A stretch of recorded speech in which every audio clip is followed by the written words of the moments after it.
जय जय वृषभानो नंदिनी रमणी शिरोमणि राधिके। जय जय वृषभानो नंदिनी रमणी शिरोमणि राधिके। जय जय मोहन नागरशेखर मदन मोहन मनोहारिके। जय जय मोहन नागरशेखर मदन मोहन मनोहारिके।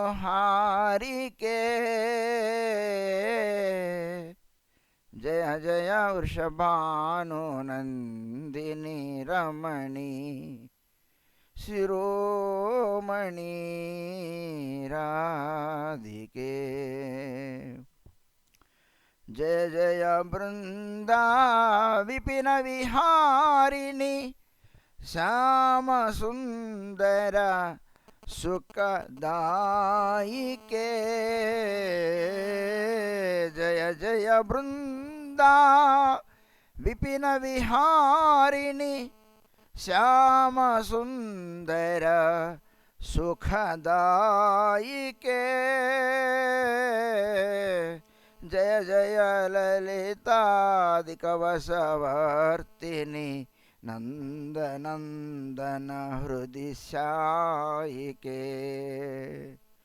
जय जय वृषभानु नंदिनी रमणी शिरोमणि राधिके। जय जय गोपी जनरति नायका लिंगन सुखजीविके। जय जय प्रेम सुधामयी सुंदरी जय जय प्रेम सुधामयी सुंदरी पीतांबरधर सेविके।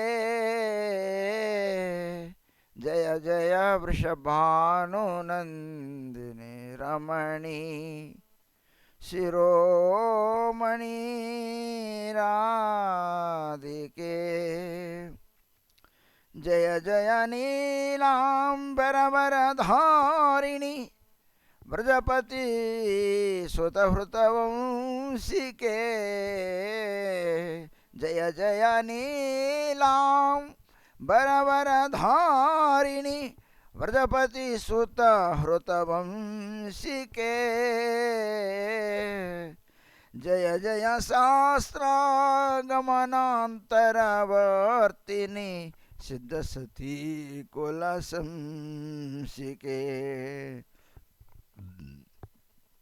जय जय वृषभानु नंदिनी रमणी शिरोमणि राधिके।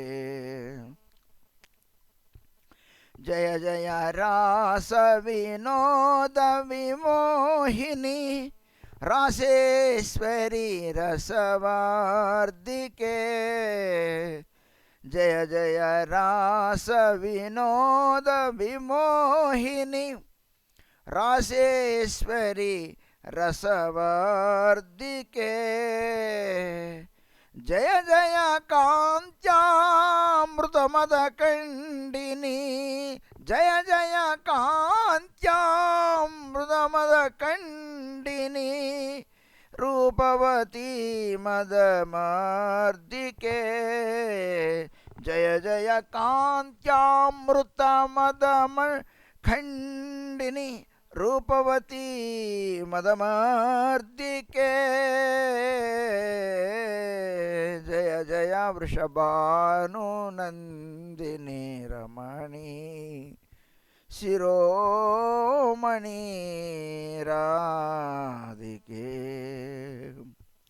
जय जय केशिनी शोधनकर्षिणी भाव विशेष विभूषिके जय जय केशिनि शोधनकर्षिणि भाव विशेष विभूषिके जय जय पूर्णानंद मुकुटमणि बिंबाधर रसपोषिके जय जय पूर्णानंद मुकुटमणि बिंबाधर रसपोषिके जय जय वृषभानुनंदिनी रमणी शिरोमणि राधिके जय जय गोकुलमण्डनमण्डिनि अधरास्मित शोभिके जय जय गोकुलमण्डनमण्डिनि अधरस्मित शोभिके जय जय दामोदर संगानंद निरंतर लोभिके जय जय दामोदर संगानंद निरंतर लोभिके जय जय वृषभानुनंदिनी रमणी शिरोमणि राधिके जय जय जगदाह्लादक हृदये संकीर्तनमिति भावके जय जय जगदाह्लादक हृदये संकीर्तनमिति भावके सुजनकण्ठभूषणमिदं वन्नितव्रजमोहनदासके सुजनकण्ठभूषणमिदं वन्नितव्रजमोहनदासके जय जय वृषभानुनंदिनी रमणी शिरोमणि राधिके जय जय मोहन नागर शेखर मदन मोहन मनोहारिके जय जय मोहन से नागर शेखर मदन मोहन मनोहारिके जय जय वृषभानुनंदिनी रमणी शिरोमणि राधिके हरे कृष्णा कृष्णा कृष्णा हरे हरे हरे राम राम राम हरे हरे हरे कृष्णा कृष्णा कृष्णा हरे हरे हरे राम राम राम हरे हरे राधा दामोदर राधा दामोदर राधा दामोदर राधा दामोदर राधा दामोदर राधा दामोदर राधा दामोदर राधा दामोदर जय राधे जय राधे जय राधे जय राधे ताई गौर हरि बोल హరి బోల్ హరి బోల్.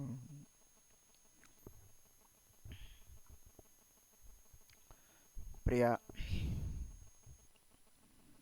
భక్తులకి ಎಲ್ಲರಿಗೂ ಕೂಡ ప్రభాత వందనం. శ్రీ నరహరి చక్రవర్తి ఠాకూర్ విరచిత శ్రీ భక్తిరత్నాకరం షష్ఠ తరంగం. ఈ అధ్యాయంలో శ్రీనివాసాచార్య వారు జీవగోస్వామిపాదుల వారి యొక్క ఆదేశంతో దాసగోస్వామి చెంతకు వెళ్ళారు. దాసగోస్వామి వారిని సందర్శించి వారి ఆశీర్వాదాన్ని స్వీకరించారు. అక్కడి నుంచి బయలుదేరి దాస గోస్వామి శ్రీనివాసే ఆలింగిలా జిజ్ఞాసియా కుశల నికటే బసాయిలా నరోత్తమ శ్యామానందో ఆయేల సేక్షణే ప్రణమిల దాస గోస్వామి శ్రీచరణి అతి అనుగ్రహే దాస గోస్వామి దోహాయ్ जिज्ञासी कुशल श्रीनिवास पाने चाय.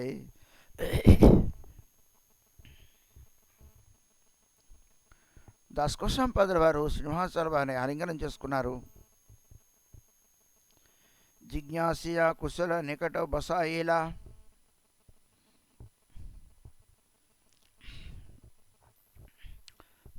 క్షమ సమాచారాన్ని అడిగి దగ్గర కూర్చోబెట్టుకున్నారు.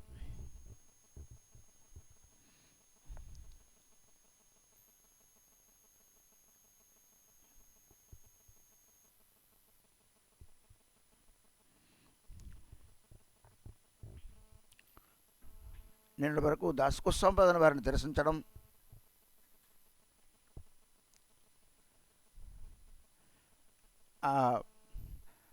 వారి యొక్క పరిస్థితి,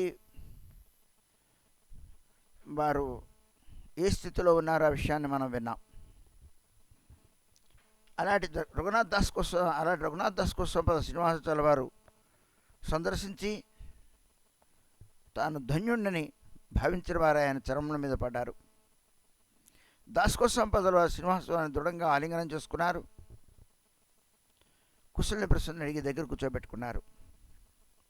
ఇంతలో నరోత్తమ శ్యామానంద ప్రభు కూడా అక్కడికి వచ్చారు. వారిరువు కూడా దాసగోస్వామి పాదముకి ప్రణమిల్లారు. ఎంతో అనుగ్రహించిన వారై దాసగోస్వామి పాదుల వారు ఇరువురిని కూడాను కుశల జిజ్ఞాసని అడిగారు. అడిగి శ్రీనివాసాచార్య వారు వైపు తిరిగి మాట్లాడుతూ ఉన్నారు. శ్రీనివాస గౌడ గమన నివేదిలా సుని గోస్వామి సుఖి అనుమతి దిలా సర్వమతే సావధాన కొరి శ్రీనివాసే ఆలింగన కొరి దుయి నేత్ర జలే భాసే.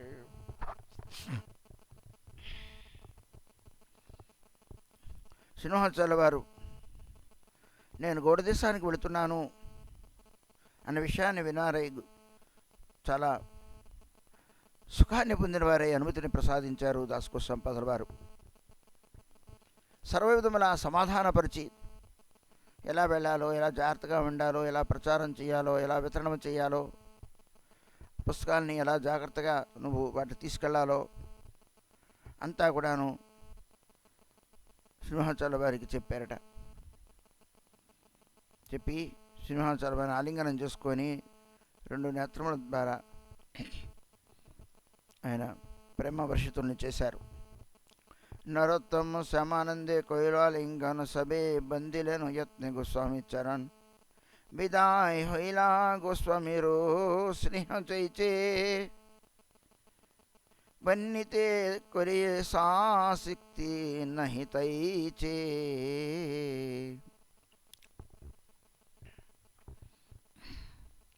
నరోత్తమ శ్యామానంద ప్రభువును కూడాను ఆలింగనం చేసుకున్నారు. వెంటనే వాళ్ళిద్దరూ కూడాను దాసగోస్వామి శ్రీచరణ వారికి నమస్కరించారు. చాలా ప్రయత్నపూర్వకంగా, చాలా ఆదర గౌరవపూర్వకంగా. అక్కడి నుంచి వారి స్నేహాన్ని స్వీకరించిన వారి ఆశీర్వాదాన్ని స్వీకరించిన ప్రేమలాంగనం ఆలింగనాన్ని స్వీకరించిన వారై వాళ్ళ ముగ్గురు కూడా బయలుదేరుతూ ఉన్నారు. ఈ విషయాన్ని వర్ణించడానికి శక్తి ఎవరికి ఉంటుంది అంటూ గ్రంథకర్త చెబుతూ ఉన్నారు. నిజమే మరి ఈ విషయాలు, ఈ ప్రేమ మాధుర్యము, మరి ఆలింగన సుఖము, వైష్ణవ దర్శనం, ఆశీర్వాదం, వాళ్ళ మధ్యలో సంభాషణం, అది మాటలతో చెప్పగలిగేది కాదు. ఈ సబ ఆయేలా హైలా జైచే విదాయరు కాలే తహాదికి కేవన బాసయే నేత్ర జలే కృష్ణదాస కవిరాజు ఆది విజ్ఞగన్ ఏ తిని లయ్యా శీఘ్రాయిలా బృందావన్. వాళ్ళిద్దరిని వీడుకోలు చెప్తున్న సందర్భంలో ఎవరు కన్నీళ్లు పెట్టుకోకుండా ఉండరు? ఎవరు వాళ్ళ విరహాన్ని తట్టుకొని ఎలా ఉండగలరు? వైష్ణవుల మధ్య ఉన్న ప్రేమ దివ్యమైనది. కాబట్టి కృష్ణదాస్ కవిరాజ గోస్వామి పదల వారు, విజ్ఞుడు, మిగతా వైష్ణవులందరూ అక్కడ ఉన్నారు. వాళ్ళందరూ కూడాను ఆ మువ్వుని తీసుకొని బృందావనానికి బయలుదేరారట. ఆర్ జే జే స్థానే జే జే వైష్ణవ ఆచిలా సునియా సంవాద సభే బృందావని ఆయిలా. ఇలా శ్రీనివాసాచార్య వారు గ్రంథాలను తీసుకొని గ్రంథవిత్తనార్థమై జీవగోస్వామి వారి ఆదేశంతో వైష్ణవుల యొక్క ఆశీర్వాదంతో గౌడదేశానికి వెళుతూ ఉన్నారన్న విషయాన్ని బృందావనంలో, అంటే వ్రతధామంలో ఎక్కడెక్కడైతే ఉన్నారో వాళ్ళందరికీ కూడాను తెలిసింది. వాళ్ళందరూ కూడాను బృందావనానికి వచ్చారండి ఆ సంవాదాన్ని విని. జీవ గోస్వామి బ్రజవాసి వైష్ణవేరే కోరి సమాదర వాస దిలేను సభారే మధురార कोनो భాగ్యవంత మహాజనే అనుగ్రహ కొరి ఆజ్ఞ కొరే సహాని. జీవగోస్వామి పదుల వారు బ్రజవాసి ఇళ్లల్లో బ్రజవాసిని మళ్ళీ అడిగి ఆ వచ్చిన వైష్ణవులందరికీ కూడా అనుకోవడానికి ఏర్పాట్లు అవి చేశారట. మొదట్లో ఒక భాగ్యవంతుడైన మహాజుని అనుగ్రహపరిచిన వారై ఆయన ఆజ్ఞాపించారట. ఏమని అంటే, శ్రీనివాస ఆచార్య లయ్యా గ్రంథగోన్ দুই চারি দিনে গৌড়ে করিব গমন যে রূপ যায়ন শীঘ্র করিহ উপায় শুনি মহাজন ধন্য সানে আপনায়.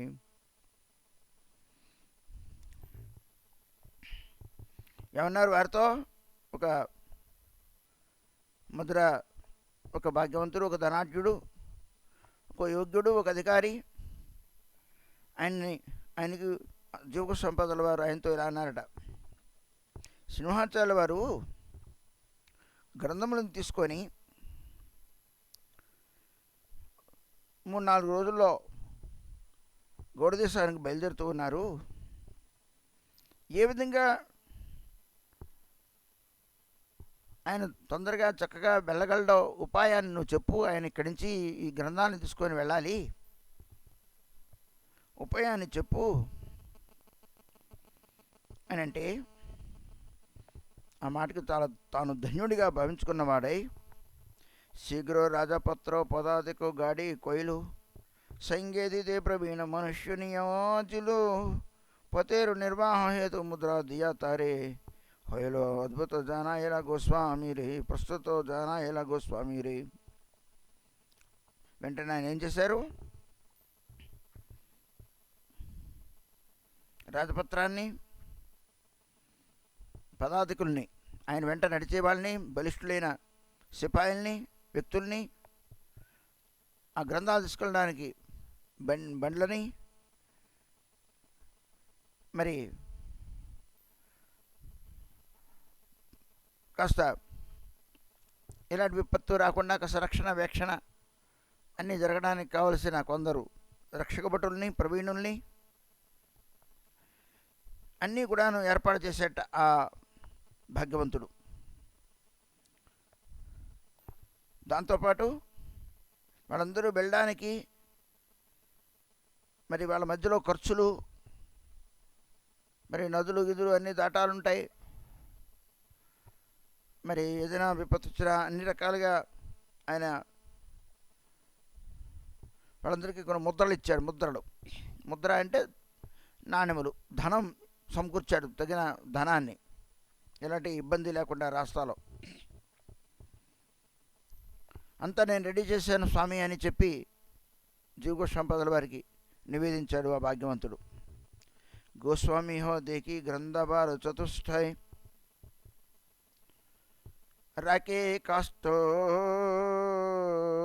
సంపుటే నివారీ వర్షాభాయ్.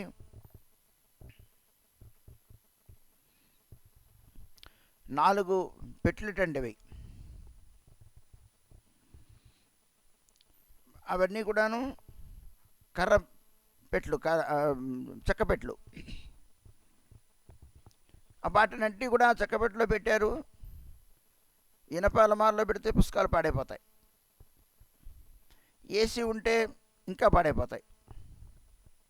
సముద్ర పక్కన ఉంటే ఇంకా పాడైపోతాయి. కర్ర పెట్టులో పెడితే ఎన్నాళ్ళు చదరవు. అయితే చదపట్టకుండా చూసుకోవాలి ఒకటి మాత్రం, అంతవరకే. అది అబ్జర్వ్ చేయదు చల్లదనాన్ని. కానీ ఏసీలో ఉంటే వెంటనే చల్లబడిపోతుంది ఐరన్. అందుకని చెక్కపెట్టలోనే పెట్టడం అనేది ఇదివరకు నుంచి వస్తున్న ఆచారం లైబ్రరీస్లో అక్కడ అక్కడ.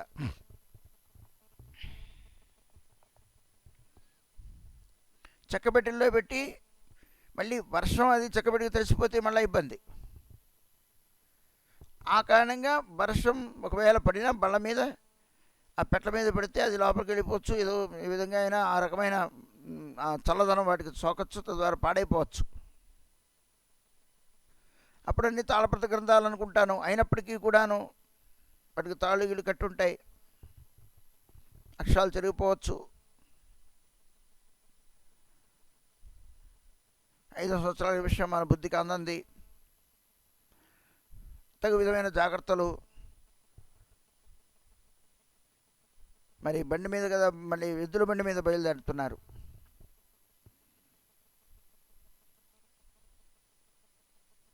ఏమైనా గుర్ర బండో ఏమో మనకి తెలియదు. ఇక్కడ బండి అని చెప్పారు. అది తీసుకొని తగు జాగ్రత్తలను తీసి జీవగోస్వామి పంపిస్తున్నారు.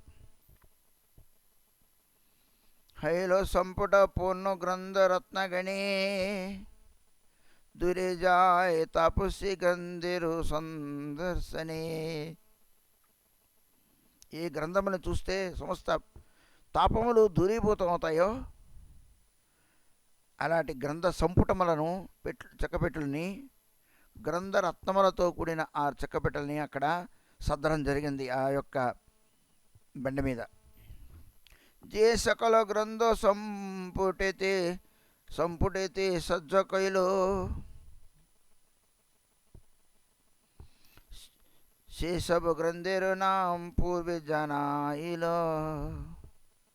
निजकृत सिद्धांतादि ग्रंथ कत दिया मृदु मृदु कहे श्रीनिवास मुकुच्छाया रहिलो जे ग्रंथो परिशोधन करिवो वन्निवो जे सब तहा क्रमे पठाइवो.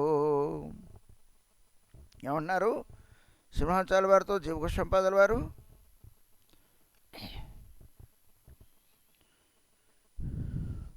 గ్రంథములన్నీ కూడాను ఆ సంపుటములలో ఆ చెక్కబెట్టిలో చక్కగా అమర్చడం జరిగింది పద్ధతిగా. వాటన్నీ కూడాను అరలరలుగా చక్కగా అందంగా ఎలోమిలో కాకుండా అటు ఇటు కాకుండా తారుమారు కాకుండా చక్కగా దానికి కట్టగట్టి దాన్ని చక్కగా పెట్టి ఆ గ్రంథములని కూడా నేను పూర్వం చెప్పి ఉన్నాను అంటున్నారు గ్రంథకర్త. జీవగోస్వామి ఏం రచించారు, రూపగోస్వామి ఏం రచించారు, సనాతన గోస్వామి ఏం రచించారు, ఈ విషయాలన్నీ పూర్వం విన్నాం. ఆ గ్రంథాలన్నీ కూడా అందులో పెట్టారు అంటున్నారు. తాను రచించిన సిద్ధాంత గ్రంథాలను కూడాను అందులో పెట్టి సింహాచార్య వారిని యొక్క చూస్తూ ఇంతవరకు జరిగిన గ్రంథాలు పూర్తయిన గ్రంథాలన్నీ ఇవి. ఇంకా నా దగ్గర కొన్ని గ్రంథాలు పరిశోధన చేయవలసి ఉన్నాయి. వాటన్నీ కూడాను తర్వాత చెప్తాను. అవి ఏ గ్రంథములో వాడిని మళ్ళా క్రమంగా నేను పంపిస్తాను నీ దగ్గరికి. ప్రస్తుతం తయారైన గ్రంథాలు ఇవి పట్టుకెళ్ళు అని మిగతా గోస్వామి రాసిన గ్రంథాలు ఏవైతే ఉన్నాయో ఆ టైం కల్లా, ఆ పంపించే టైంకి వారినిచ్చి శ్రీనివాసాల వారికి ఇచ్చి బండినిచ్చి నరోత్తమ శ్యామానందపురంతో కూడి పదాతికులు, రక్షక భటులు, ధనము, రాజపత్రము, మరి బండి అన్నీ ఏర్పాటు చేయడం జరిగింది. ఆ విధంగా యాత్ర ప్రారంభమవుతోంది. యతకహి శ్రీనివాసే లయ్యా శిక్షణే చొలిలెను మదన గోపాల దరసనే శ్రీనివాస మదన గోపాలే దికియా నాధురే ధైర్య ప్రేమే ఉమడయే హియా.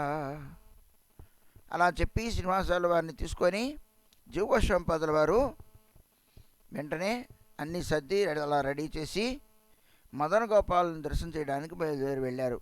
సనాతన గోస్వామి ఆరాధ్య దైవం మదనమోహనుడు. అప్పుడు మదన గోపాలుడు కానీ అని కీర్తి పొందుతూ ఉన్నారు. శ్రీనివాస మదన గోపాలను చూచిన వారై ధైర్యచ్యుతుడయ్యారు. ప్రేమ హృదయం ప్రేమ విరహం చేత ప్రేమ ఒకసారి ఆ మదనమోహన్ని చూడంగానే ఆ లీలంతయు స్మరణకొచ్చి ఆయన దయ, ఆయన కరుణ, ఆయన రూపం, సనాతన గోస్వామికి దర్శనం ఇవ్వడం, ఇవన్నీ కూడాను ఇచ్చి కన్నీటి ద్వారాల ద్వారా ఆయన ధైర్యాన్ని కోల్పోయి ఏడ్చేశారు. అయితే విదాయ అశ్రు నహే నివారన్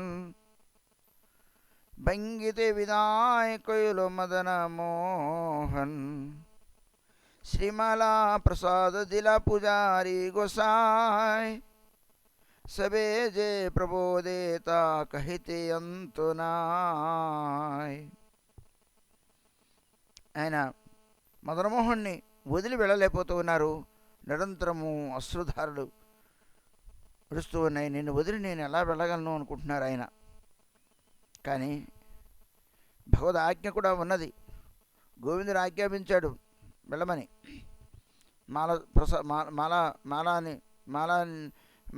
ప్రసాదమాలని అనుగ్రహించిన వారై ఆ మదనమోహనుడు అంటున్నారు, తన యొక్క లీల, తన యొక్క ప్రేమ విషయం అంతా కూడాను, రాధాగోవిందుడి యొక్క ప్రజలీలను అంతా కూడాను తాను గోస్వాముల మాధ్యమంలో అన్నీ పంచాలని, అందరికి పంచాలని అనుకున్నాడు భగవానుడు. కాబట్టి తన పార్షదుల్ని తాను స్వయంగా మహాప్రభు పార్షదులుగా వాళ్ళందరూ రావడం, వాళ్ళందరి ద్వారా ఈ లీల సర్వత్రా విదితమాన్ని భగవంతుని కూడా కోరిక ఉన్నది. కాబట్టి ఆయన వదిలి వెళ్ళైపోవడం కుదరదు. మదనమోహనుడు ఇంగితంగా వేరే భంగిమలో ఆయన ఆశీర్వాదాన్ని కూడాను తెలియపరుస్తూ ఉన్నారు. నాయనా వెళ్ళిరా, నా ఆశీర్వాదం ఉంటుంది నువ్వు అని చెప్పి, నువ్వు కారణ జన్ముడివి, నువ్వు ఈ యొక్క సేవ చేయడానికి నువ్వు అవతరించావు, నువ్వు నా ఆశీర్వాదం ఎప్పుడూ ఉంటుంది, ఎక్కడున్నా నువ్వు ఈ గ్రంథాలను తీసుకొని వెళ్ళు అన్నట్టుగా మదనమోహనుడు పూజారి ద్వారా, పూజారి హృదయంలో కలిగించిన వాడై ఆ యొక్క మదనమోహన్ యొక్క పూలమాలని తీసుకొచ్చి పూజారి గారు దాసగోస్వామి సింహాచల వారి మెడలో వేశారు. మరి మా భగవంతుని యొక్క కృప లేకుండా, భగవంతుని యొక్క ఆజ్ఞ సంకల్పం లేకుండా పూజారి ఆయన మెడలో మాలని శ్రీనివాసాలను వేయరు కదా. ఆ విధంగా నా ఆశీర్వాదం కూడా నీకుంటుంది అంటూ తన ప్రసాద మాలని పూజారి ద్వారా వేయించాడు మదనమోహనుడు. అందరూ కూడాను ఆయన ప్రబోధించారు, అంటే ఊరటపరిచారు. మదనమోహన్ యొక్క ఆజ్ఞ నీకు అయింది. పూజారి గారు పూలమాల తీసుకొచ్చి కూడా వేశారు. ఇది మదనమోహన్ యొక్క ఆజ్ఞ అని చెప్పి అందరూ ఆశీర్వదించి అందరూ కూడాను ప్రబోధించి ఆయన్ని ఊరడించి ఆయనకు నచ్చచెప్పి బృందావనం నుంచి గౌడదేశానికి పంపిస్తూ ఉన్నారు వైష్ణవులందరూ కూడా. సనాతన గోస్వామిరు సమాధి దర్శనే జరు పహిలతా వన్నితే కేవాజానే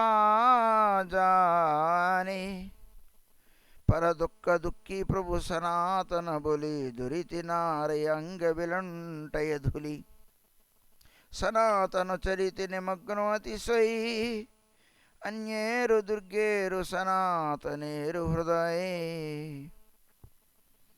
సనాతన గోస్వామి యొక్క సమాధిని దర్శించారు. వెళ్ళిన వాళ్ళకి అందరికీ తెలుసు, సనాతన మోహన్ మందిరానికి పక్కనే ఉన్నది సనాతన గోస్వామి పాదుల వారి యొక్క సమాధి మందిరం. వెళ్ళి చూడంగానే బోరుమని ఏడ్చేశారు. పర దుఃఖ దుఃఖి ప్రభు సనాతన బొలి. పరదుఃఖ దుఃఖిట ఆయనకి ప్రత్యేకమైన టైటిల్ సనాతన గోస్వామి పాదుల వారు. వైష్ణవులే పరదుఃఖ దుఃఖితులు, కానీ సనాతన గోస్వామి పరదుఃఖ దుఃఖి. పరుల దుఃఖాన్ని చూసి దుఃఖపడే మనస్తత్వం కలిగిన ఉన్నవారు. అందులో ఆయన నిష్ణాతుడు. పరుల దుఃఖాన్నే తన దుఃఖంగా స్వీకరించేవాడు. కాబట్టి అపారమైన కరుణామయుడు సనాతన గోస్వామి పాదుల వారు. అవన్నీ అని చెప్పి పరదుఃఖ దుఃఖి అని చెప్పి ఆయన కీర్తించి భూమి మీద పడి దొల్లారు. ఆయన చెడ్డ మీద పడి అక్కడ దొల్లి కన్నీటి దారాలను ఏడుస్తూ ఉన్నారు. సనాతన చరితి నిమగ్నం అతిశయ్.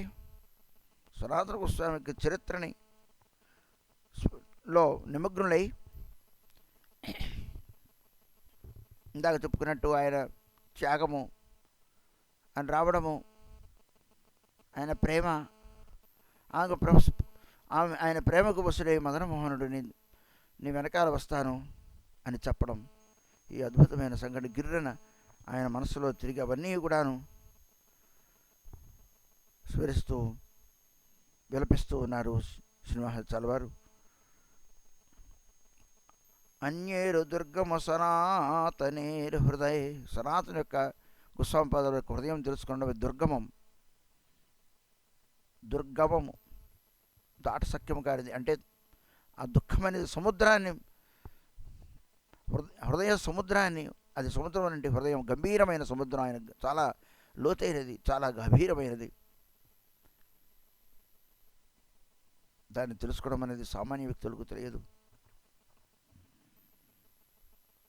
శ్రీకృష్ణ చైతన్య ప్రభు పరమ ఆనందే नीलाचले जार कथा कहे రామానందే. ఎటువంటి వాడట?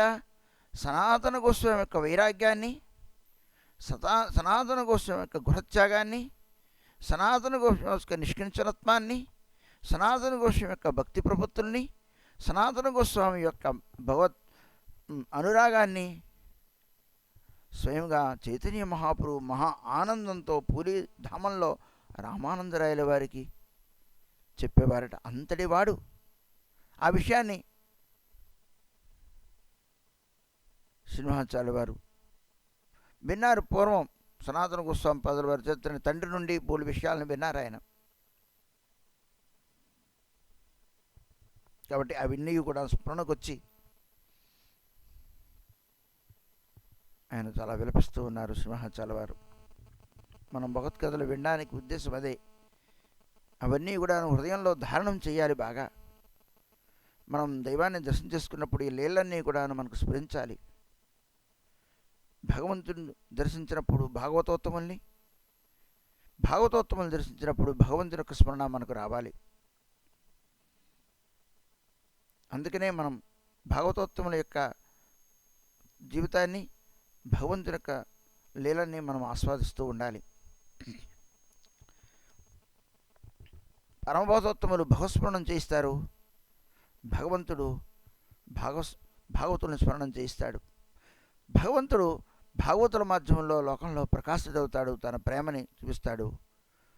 భాగవతోత్తములు భగవత్ప్రేమ యొక్క తమ ఆచరణ ద్వారా తమ యొక్క సర్వస్వం సమర్పించడం ద్వారా తాము పొందిన అనుభూతిని మరి వాళ్ళ యొక్క జీవితమే ద్వారా నేర్పుతూ ఉంటారు. కాబట్టి అవినాభావ సంబంధం భగవంతునికి భక్తునకు.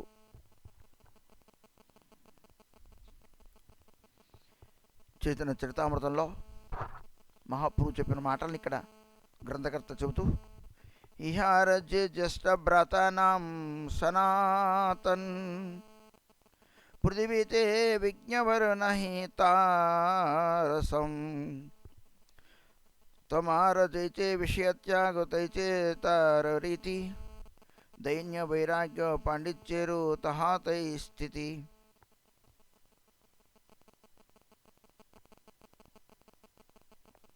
సనాతన గోస్వామి రూపగోస్వామి పాదుల వారికి పరిచయం చేస్తూ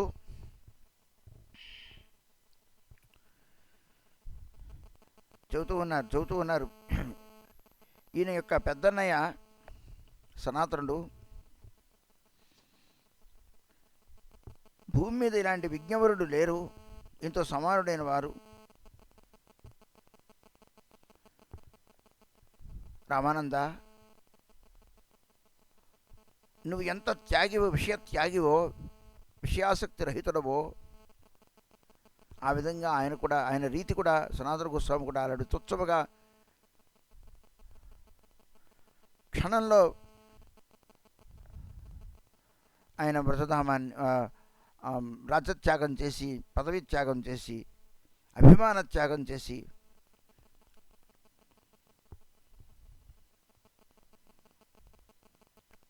కట్టుబట్టలతో ఒక కణిక, ఒక పైసా కూడా లేకుండా ఆయన బయలుదేరి వ్రతానికి వెళ్ళిపోయారు. త్యక్త్వా తోర్ణమశేషమండలపతి శ్రేణీం సదా తుచ్చవత్ భూత్వా దీనగణేశకౌ కరుణయా కౌపీనకంతాశ్రితౌ గోపీభామరసామృతాబ్దిలహరీ కల్లోలమగ్నౌ వందే రూపసనాతనౌ రఘుయుగౌ శ్రీజీవగోపాలకౌ. త్యక్త్వా త్యజించారట. తోన్నం అశేషమండలపతి శ్రేణీం సదా తుచ్చవతు. ఈ ప్రపంచంలో అత్యంతమైన పదవి ఏదైందంటే ఒక రాజపదవి. తుచ్చంగా వదిలేశారు.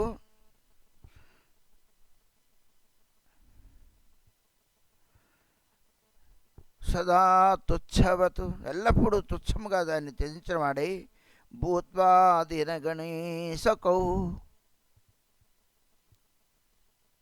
దీన గణుల పట్ల, దీనుల పట్ల దీనుడై కరుణా హృదయుడై కౌపీన కాంతాశ్రితో, కౌపీనాన్ని ధరించిన వారే గోస్వాములు.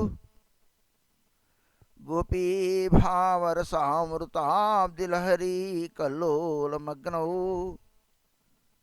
ఎల్లప్పుడూ బృందాన్ని వెళ్ళిపోయి గోపీభావరసామృతం సముద్రంలో నిమ్మకుల తరంగములలో వాడు, ఆ కల్లోలంలో వాళ్ళు తరంగాల్లో వాళ్ళు ఈదులాడారట. ఏ ఆనందంలో ఈదులాడారు. వాళ్ళు వెళ్ళి చెట్టు కింద ఉన్నారు. మహాప్రభు తరోరి విశిష్టునా మానినా మానదేన కీర్తనీయ సదాహరి అనడానికి ప్రతిరూపులు గోస్వాములు. త్రినాథ బిసుని బయట ఐడెంటిటీ ఏమీ లేదు.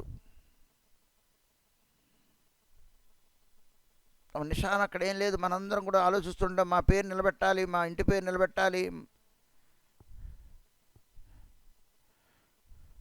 గృహత్యాగం చేసిన వాళ్ళకందరికీ ఇల్లు బాకిళ్ళు ఒక చిహ్నాలే లేవు. తర్వాత ఆ ఇంటి పేరు కాదు కదా, ఎవరూ లేరు.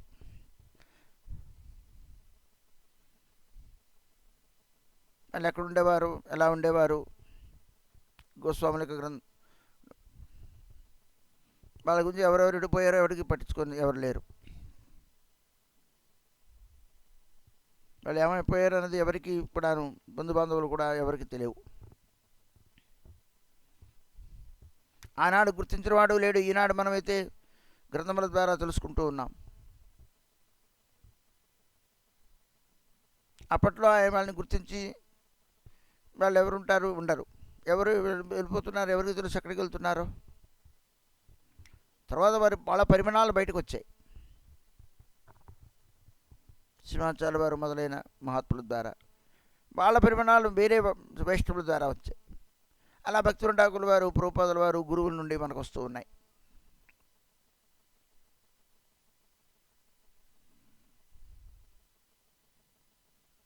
తమ ఊరి పేరు, తమ ఇంటి పేరు, మేము ఈ ఊళ్ళో పుట్టాం, ఆ ఊళ్ళో పుట్టాం, అక్కడ ఏ చిహ్నాలు లేవు. సాక్షాత్తు మహాపురుషు యొక్క చిహ్నములే లేదు. భక్తుల ఠాకుల వారు విభిన్నమైన ఆ యొక్క భౌగోళికమైన వాటన్నింటినీ కూడాను తీసి వారు ఆవర్తించారని, వారు శక్తి సంపన్నులు కాబట్టి దాన్ని నిర్దేశపరిచారు. అలానే మహాప్రభు రామానందరాయల వారు కలుసుకున్న స్థలం ఏదో ఎవరికి తెలియదు. ఎన్ని వరదలు వచ్చాయో ఎప్పుడో జరిగిన 500 సంవత్సరాల క్రితం. ప్రభుపాదుల వారు నువ్వు నా గురుదేవుల్ని పంపించి మహాప్రభు రామానందరాయల వారు ఎక్కడ కూర్చొని వాళ్ళిద్దరూ కూడా మీటింగ్ జరిగింది, 10 రోజులు ఉన్నారు. 10 రోజులు అక్కడ కూర్చున్న స్థలాలు ఏమైనా సుగంధ పరిమళాలు వస్తాయా ఏంటి? ఏమైనా మనకు కనపడుతుందా? ఒక స్థలంలో ఇవాళ మనం చూస్తున్నాం, మన ఎదురుగుండా కలుస్తున్న స్థలంలోని ఎన్నో మార్పులు చేర్పులు. ఎక్కడ సమాధి ఉన్నదో అక్కడ పంట పొలం అయింది, ఎక్కడ పంట పొందో అక్కడ సమాధి కనపడుతోంది. సమాధులు ఇల్లుగా కనపడుతూ ఉన్నాయి సమాధుల ప్లేసుల్లో. దాన్ని దొలిచేసి ఇల్లు కట్టేసుకుంటున్నారు. ఎన్నో నైసర్గిక మార్పులు. అందులో నదీ తీరంలో ఉంది.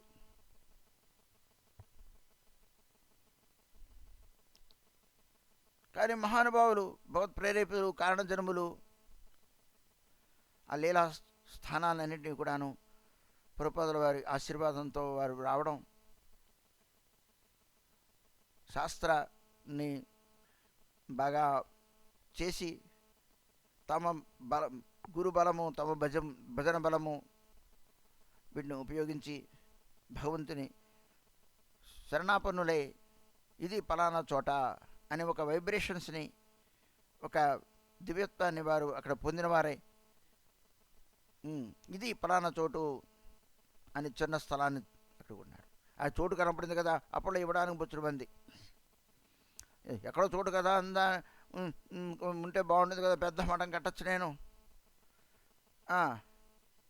ఓ పోగు చేసుకొని వేళ రకరకాల మతాలు మందిరాలు కట్టుకుంటున్నారు. కేవలం మహాప్రభు రామానందరావు కలుసుకున్న స్థలం మాకు చాలా ఆదరణీయమైన స్థలం, మాకు దివ్యమైన స్థలం. మహాప్రభు లీలా చేసిన స్థలం. ఆ స్థలం చాలు మాకు. ఇరువురు కూర్చుండడానికి ఎంత స్థలం ఉంటుంది? 1 సెంటు స్థలం లేదా 2 సెంటు స్థలం. మాకు ఆ స్థలం కావాలి. నాకు కావాలంటే అడిగిచ్చి ఇచ్చేస్తారా ఏంటి? మహానుభావులు కాబట్టి మహాప్రభు గురించి రామానందరావు కొత్త చోటుకి వెళ్ళి చెప్పడం అంటే సామాన్య విషయం కాదు. చెప్పి ఆ స్థలాన్ని వారు ప్రేమగా అక్కడ స్వీకరించి ఆ తర్వాత మహానుభావులు దాన్ని డెవలప్ చేయడం జరుగుతుంది అనుకోండి. దాన్ని కేంద్రీభూతం చేసుకొని ఆ స్థలం అలాగే మళ్ళా మహాపురు యొక్క లీలాశ్రములు ప్రభుపాదుల వారు గణముద్వార విభిన్న చోట్ల పాదపీఠల రూపాల్లోనూ విగ్రహ సేవ మందిరాల రూపంలో అక్కడ సేవ జరుగుతోంది. ఉద్దేశం మహాపురు యొక్క లీలని ప్రచారం చేయడం, నామాన్ని ప్రచారం చేయడం అనే ప్రధానమైన లక్ష్యంగా, ఉద్దేశంగా లుప్తమైన తీర్థాలు తిరిగి మళ్ళీ వెలుగులోకి వస్తూ ఉంటాయి. ఈ విధంగా కేవలం అది మహాప్రభు యొక్క నిర్ణయం లేకపోతే అది జరగదు. దాన్ని తగ్గట్టు కారణజన్ములు కూడా అవతరిస్తూ ఉంటారు. వాళ్ళు దానికై పుట్టారు, దానికై జీవించారు, దాంట్లోనే మరణించారు.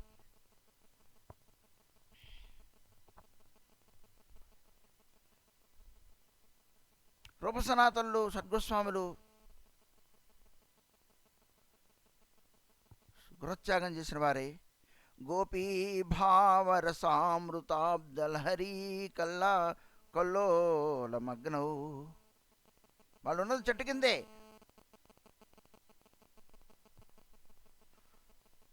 తృణము కంటే హీనముగా వాళ్ళ యొక్క అడ్రస్సింగ్ లేకుండా ఉన్నారు.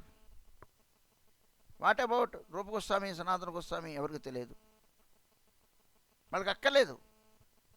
లోకం వాళ్ళు నన్నేం గుర్తించక్కర్లేదు. నేను నా జీవితం ద్వారా భగవంతుడికి గుర్తింపబడాలి. నా భక్తిని లోకం మెచ్చుకోక్కర్లేదు. లోకంలో భక్తుడన్న కోరిక నాకు లేదు. భగవత్ప్రేమ లేని నా జీవితం, భగవంతుని ఇతరుడు నావాడు అనిపించుకోలేని నా మానవ జన్మం వృధా అనుకున్నారు వాళ్ళు. తరోరిపి సహిష్ణునా, తరువు కంటే సహిష్ణుత కలిగాలని. ఆ చెట్టు కింద చెట్టు తడిసినా, ఎండినా, వానినా, వరిసినా అది అది అక్కడి నుంచి కదలదు. పిడుగుపడినా అది ఎండని ఊరుస్తోంది, వర్షాన్ని ఊరుస్తోంది, చలిని ఊరుస్తోంది, దాన్ని నరికినా ఊరుస్తోంది, నీళ్లు పోయిపోయినా వస్తోంది.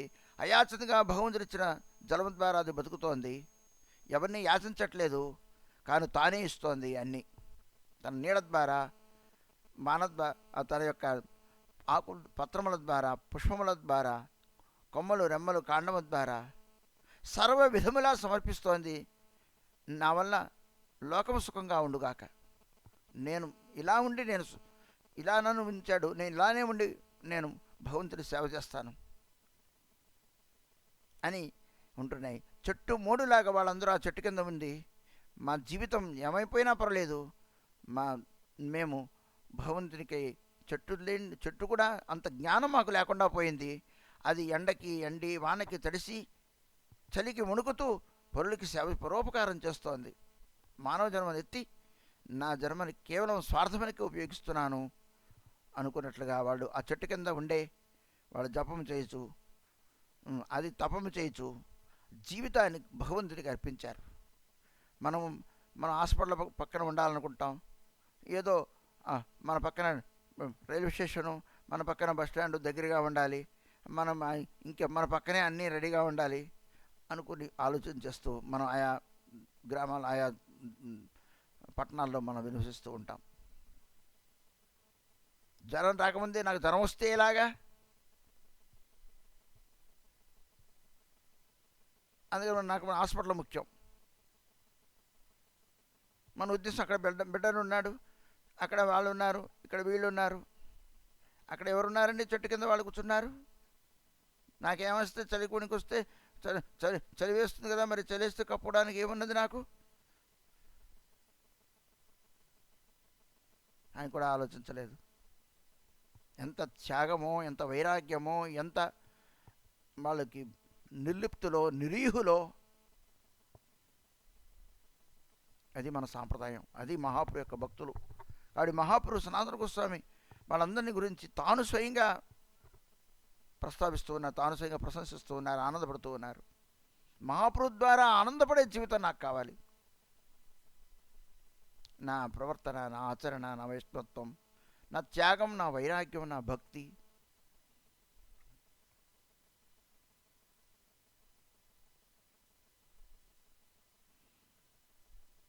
ఆ గోపీభావంలో వాళ్ళు ఆ రసామృత సముద్రంలో, సముద్ర తరంగంలో, తరంగ ఆనందములలో వాళ్ళు నిమగ్నులు.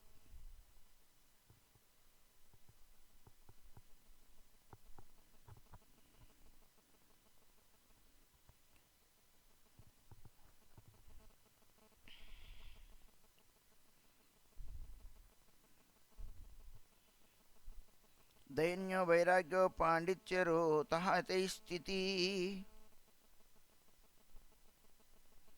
దైన్యము, వైరాగ్యము, పాండిత్యము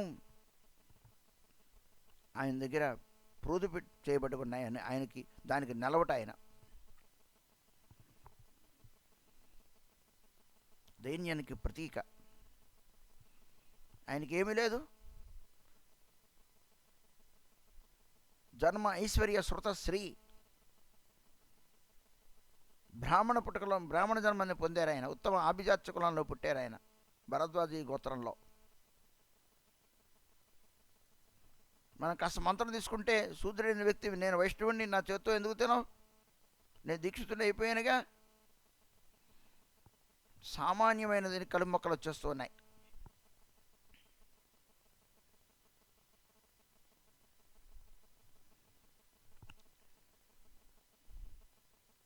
ఐశ్వర్యం, తన కింద భటులు బంటులు పరివారం పరిజనం ఆదేశాన్ని స్వీకరించేవారు ఎంతోమంది ఉన్నారు. ఆయన సామంతరాజుగా చేశారు, ఒక మంత్రి అయిన. ఆయన ఆదేశం, ఆయన మీద ఎంతో నమ్మకంతో విశేష వాళ్ళిద్దరిని ఇక్కడ ఏర్పాటు చేశారు. ఆయనకంటూ ప్రత్యేకమైన చోట్లను మీరు వెళ్ళి రాజ్యపాలన చేయమని.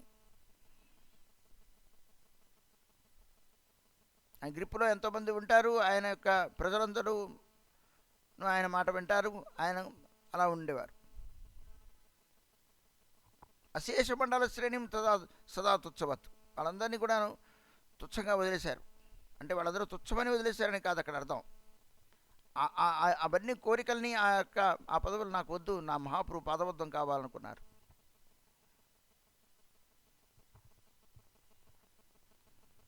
ఐశ్వర్యాన్ని వదిలేశారు. ఈసత్వాన్ని, నేను శాసనం చేయాలని ఒకరిని హుకుం చేస్తూ ఉంటాం మనం. హుకుం చేయడం, ఒక పెత్తందానితనం చేయడం అనేది మనకు బుద్ధి. నా మాట ఎందుకు వినలేదు, నా మాట వినాలి.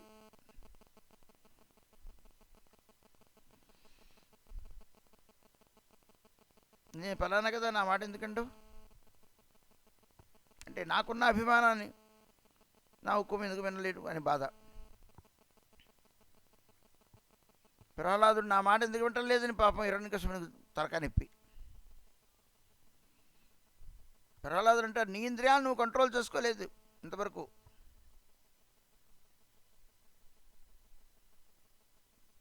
ప్రహ్లాదు నా పుత్రుడు కదా, నా మాట ఎందుకు వినడు అనుకుంటున్నాడు.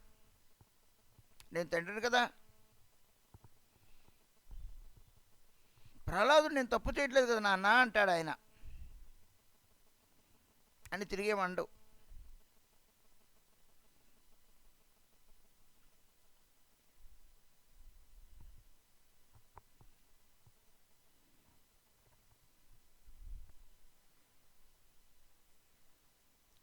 జన్మ ఐశ్వర్యం శృతశ్రీ, నేను బాగా చదువుకున్నవాడిని, శ్రీ చాలా అందంగా ఉంటా నేను,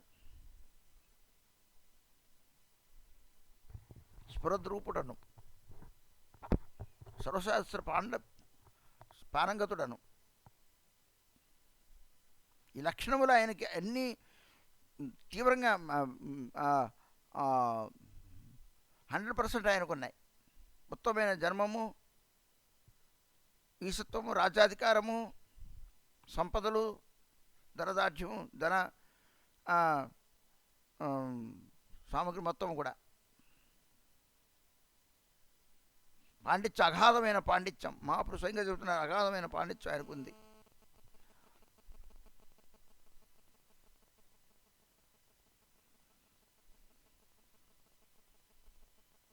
ఇలాంటి ఇవన్నీ కూడాను త్యజించేశారు. ధనం ఉన్నవాడు కాస్త అభిమానంగా ఉంటాడండి. నాకు ధనం ఉందని ఒక అభిమానం జనరల్గా ఉంటుంది. ఎందుకంటే ధనవంతుడు కాబట్టి ధనవంతుడను అనే భావం ఉంటుంది. అది ఇబ్బంది లేదుటండి. ఎందుకంటే వాడికి సహజంగా ధనం లభించింది, పూర్వపురుషుల నుంచి లభించిందో, లేదా తను ఎలా అయితే నా ధనవంతుడు. భగవంతుడు ఇవ్వచ్చు, ధనవంతుల గృహాల్లో భగవంతుడు నేను జన్మనిస్తానన్నాడు. ధనవంతులు కూడాను స్వతహాగా అందరూ చూడని చెప్పక్కర్లేరు. కొందరు ధనవంతులు ఉంటారు, ధనంతోనే పుడతారు, ధనంతోనే పెరుగుతూ ఉంటారు. వాడు సహజంగా ధనం కలిగి ఉంటారు. మేము ధనవంతులమనే అభిమానం సహజంగా ఉంటుంది, అది ఇబ్బంది లేదు. కానీ నేను ధనాన్ని త్యజించాను అన్నది ఉందే, అది మోస్ట్ డేంజరస్, బడు ఖతర్నాక్. ధనాభిమానుడి కంటే ధనాన్ని త్యజించాను అనేది ఏదైనా ఉంటే, నేను ఉల్లిపాయ మానేశాను, టీ మానేశాను అంటేనే అసలు మనం పట్టుకోలేకపోతున్నాం జనాల్ని. నేను మంత్ర దగ్గర మంత్ర దీక్ష తీసుకున్నాను అంటేనే అబ్బో నేను అసలు పరమ భాగవత్వరాలను అయిపోయాననేది ఫీలింగు కలుగుతోంది. ఇదివరకు లేదు నీ కడుపు మొక్క. ఇదివరకు మంత్రం తీసుకోముందు ఏదో నార్మల్గా సేవ పూజ మంచి చెడు ఈ గోల్ లేదు. ఈనాడైతే బొట్టు కాటికి వచ్చేసిందో గంతులు ఎక్కువైపోయాయి. తానేదో పొందుతున్నట్టు తనకేదో ప్రేమ ఎదుగు ఉపన్యాసాలు ఉంటుంటుందిగా, చచ్చేది ఏం లేకపోయినా ఫీలింగ్ ఉండే లోపల లోపల అబ్బో నేను చాలా త్యాగిని, నేను చాలా భక్తురాలని, నేను చాలా అది ఏం మానేసిందో ఏం లేదు. అగో ఇది కొంప ముంచుతూ పోతోంది. ధనం ఉండడం వలన వచ్చే నష్టం లేదు. ధనవంతుడికి అభిమానం ఉంటే వాడు తింటాడు, వాడికి ఉన్నవాడికి పెట్టుకుంటాడు, ఇబ్బంది ఏం లేదు. దానివల్ల వచ్చే ఇబ్బంది లేదు. వాడుకున్న దాంట్లో దాన ధర్మం చేస్తూ ఉంటాడు. మనకు కనపడుతూ ఉన్నారు అలాంటి భక్తులు. వాళ్ళందరూ ఇవ్వబట్టేగా మరి మఠ మందిరాలు, దేవుడు గుళ్ళు గోపురాలు అన్నీ కూడా నడుస్తూ ఉన్నాయి. అది తప్పు లేదు, ఇబ్బంది లేదు. వాడు ధనాన్ని వాడు సంపాదించుకుంటూ ఉంటాడు. ఏదో కోరిక ఉన్నా దేవుడు సేవ చేసుకుంటూ ఉంటాడు. అక్కడ వచ్చే ఇబ్బంది ఏ మాత్రం లేదు. కాస్త వదిలేశాను అన్నావే, అది లోపల లోపల లోపల లోపల నువ్వు వదిలేసింది మలత్యాగం చేసినప్పుడు తిరిగి వెనక్కి చూసుకోగా, కానీ దీన్ని చూసుకుంటావు, లెక్కలేసుకుంటావు. నేను అంత ఇచ్చాను, ఇంత ఇచ్చాను, నేను త్యాగం చేసి అత్యాగం చేసి త్యాగం లిస్ట్ అంతా నేను చదువుకుంటూ ఉంటుంది మనసు. ఎక్కువ అభిమానం దాని మీద ఉండిపోతుంది. ఇదివరకు అభినవేశం కంటే ఇప్పుడు ఎక్కువైపోయి ఉన్నదాన్ని ఉన్నవాడికి ఉన్న అభినవేశం కంటే అభిమానం కంటే లేదు. త్యజించిన వాడు నిరంతరం నేను త్యాగిని.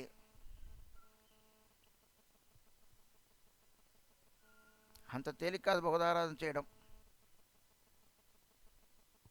ఏకాదశి నేను అసలు ఉపవాసం మంచి కూడా తాగను.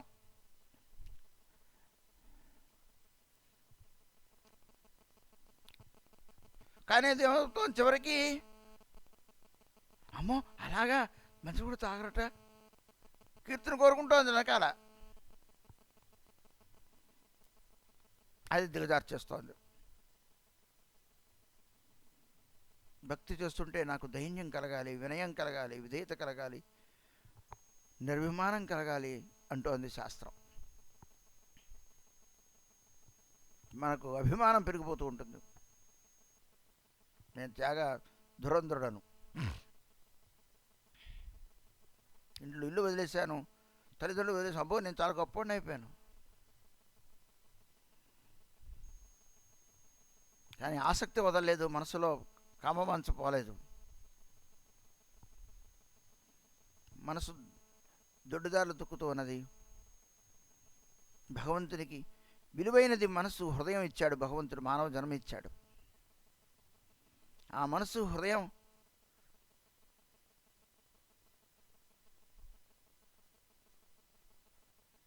భగవంతుడికి అర్పించడం తప్ప ఇంకొకరికి అర్పించరాదు. వాటిని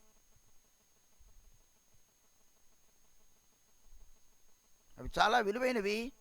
వాటిని కేవలం భగవంతుడికి మాత్రమే వెచ్చించాలి, అర్పించాలి. మనస్సుని హృదయాన్ని జనాలకు అర్పించాం. బాహ్యమైన వస్తువులు ఏదో కాస్త ధనమిచ్చి చాలా నేను గొప్ప త్యాగినని, చాలా గొప్ప భక్తుడిని అనుకుంటూ ఉంటాను. నేను పెద్ద సేవ చేస్తున్నాను అనుకుంటూ ఉంటాను.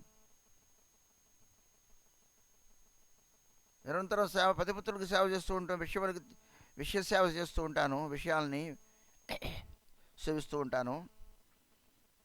కాసేపు ధనం ఇచ్చి నేను బహుసేవ చేస్తున్నాను అంటాను. మనసు విషయరసాన్ని ఆస్వాదిస్తోంది మనసు.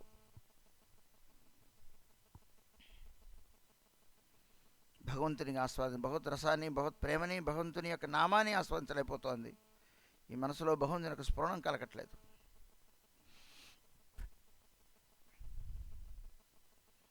వైరాగ్యం కలిగి నేను వైరాగి అనే భావం చాలా ఖతర్నాక్. అవన్నీ కూడాను మనకు అనుకున్నవన్నీ కూడాను అవి మంచి పొదుంతేరున్నాయి. ఇప్పుడు మనం ఏవైతే అనుకుంటున్నామో అవన్నీ భగవద్భజనకి బాధకములుగా మనకు తెలియట్లేదు. ఎందుకంటే కలుమొక్కలు పెరిగిపోయాయి కాబట్టి మనకు మనసు విగలితం కావట్లేదు. ఎన్నో తెలివితేటలు వచ్చేసాయి ఇప్పుడు.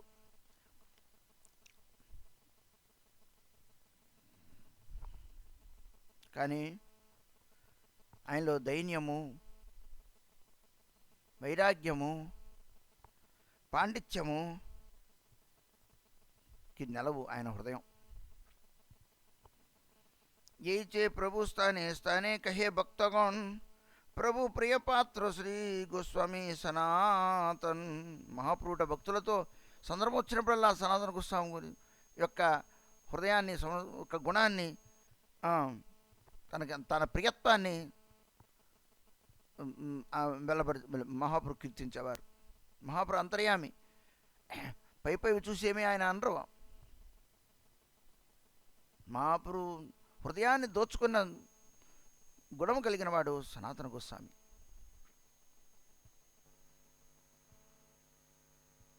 నేను భగవద్భక్తుడను అని నువ్వు అనకో. నువ్వు అనేది కాదు, ఇతడు నా భక్తుడు అని భగవంతుడు అనుకునేలా నువ్వు ఉండు. నేను భగవంతుడికి ఆనంద విధానం చేకూరుస్తున్నాను, నేను భగవద్భక్తులను, ఇవన్నీ చేసి నేను భక్తులను, ఇవన్నీ చేయడం ద్వారా భగవంతుడు ఇతడు నాకు ప్రియమైన వాడు అనిపించుకునేలాగా ఉండాలి నువ్వు చేసే భక్తి.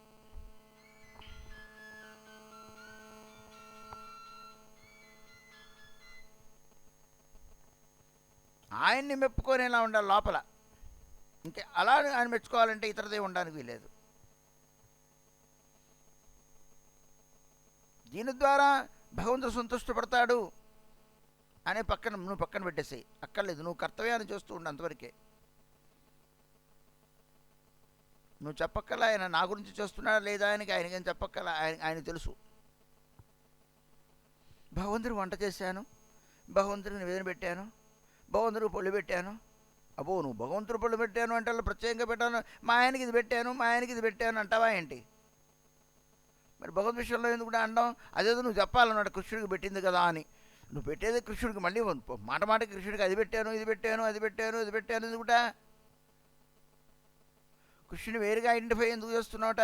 అసలు నీ జీవితమే కృష్ణుడిగా ఇంకితం చేస్తావు నేను ఎందుకు అనుకోవట్లేదురా? కృష్ణుడు నువ్వు పెట్టడం ఏంటి? నీ పొందా నీవేమున్నదని నీకేం పెట్టావు ఆయనకి? కృష్ణుని పెట్టడం ఏంటి? కూతురు నాన్నకు భోజనం పెట్టాను, మా అమ్మకు భోజనం పెట్టాను, నువ్వు పెట్టడం ఏంటి? నాకు అర్థం కాదు. మీ అమ్మకి సేవ చేస్తావు అంతవరకే. నేను చూస్తున్నానంటావేంటి?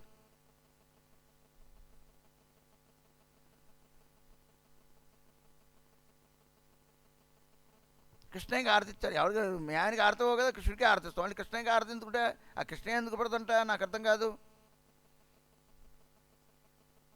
కృష్ణుడిని నీ ఇంట్లో వాడికి ఎందుకు చూడలేకపోతున్నావు?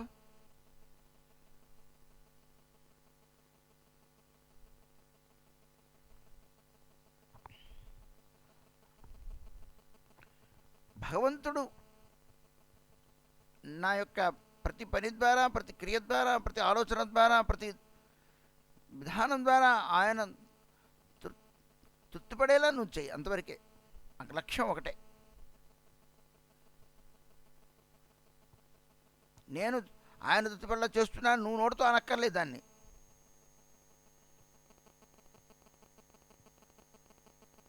ఆయన సర్వాంతర్యామి, సర్వవిధములా తెలుసు.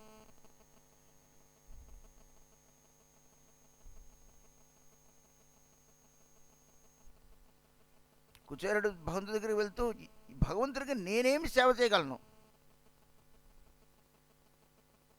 మిత్రుడి దగ్గరికి వెళ్తున్నా, నాకు ఎలాంటి కూడా బ్రహ్మాండ నాయకుడు ఆయన ద్వారకాధీశుడు. నా దగ్గరే ఉంది, నేను ఇస్తాను, నేను లేనుండి ఆయన తెలియదా అని ఊపుకుంటూ పోలేదు.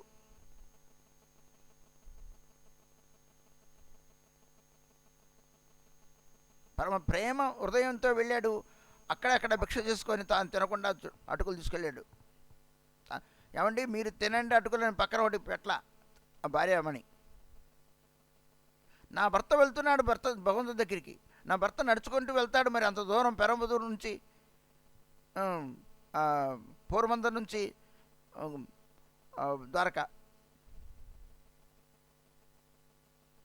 పాదచారుడే వెళ్ళాలి, నా భర్త ఏం తింటాడు అని ఆమెకు ఉన్నప్పుడు కూడాను ఉన్నదాన్ని భిక్ష చేసి 4 ఇళ్ళకి వెళ్ళి ఆటుకుల్ని భిక్ష చేసి చక్కగా వాటిని ఒక మూట కట్టి ఆ కొంగులో ఆ వాటిలో ఆయన పంచులో ఇచ్చింది. భగవంతు దగ్గరికి వెళ్తున్నారు. అఖిలాండ కోడి బ్రహ్మాండాయకుడు అని తెలుసు, ద్వారకాధీశ ఈ అటుకులు అవసరం ఆయనకి. మేమే ఇవ్వగలం భగవంతునికి.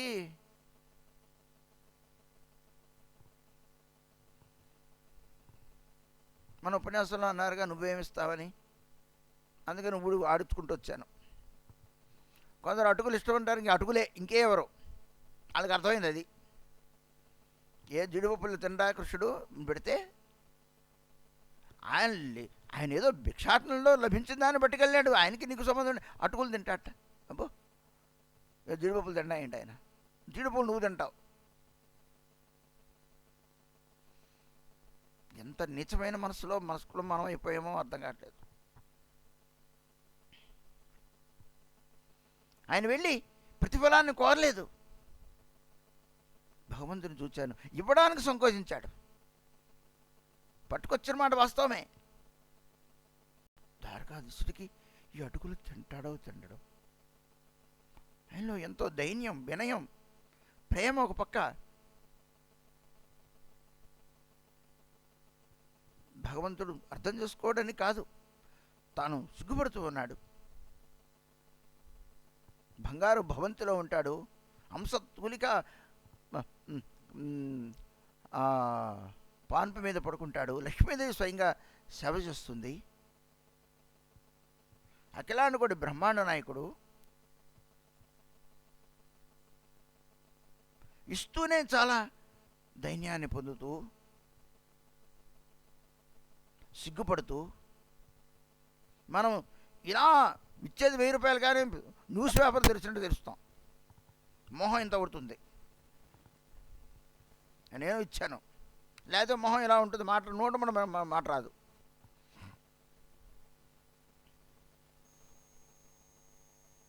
పైగా వైష్ణవులు నింద చేస్తూ ఉంటాం, ఇలాగా అలాగా ఇలాగా అని. నీ హృదయం ఏంటి విశాలం కాదు.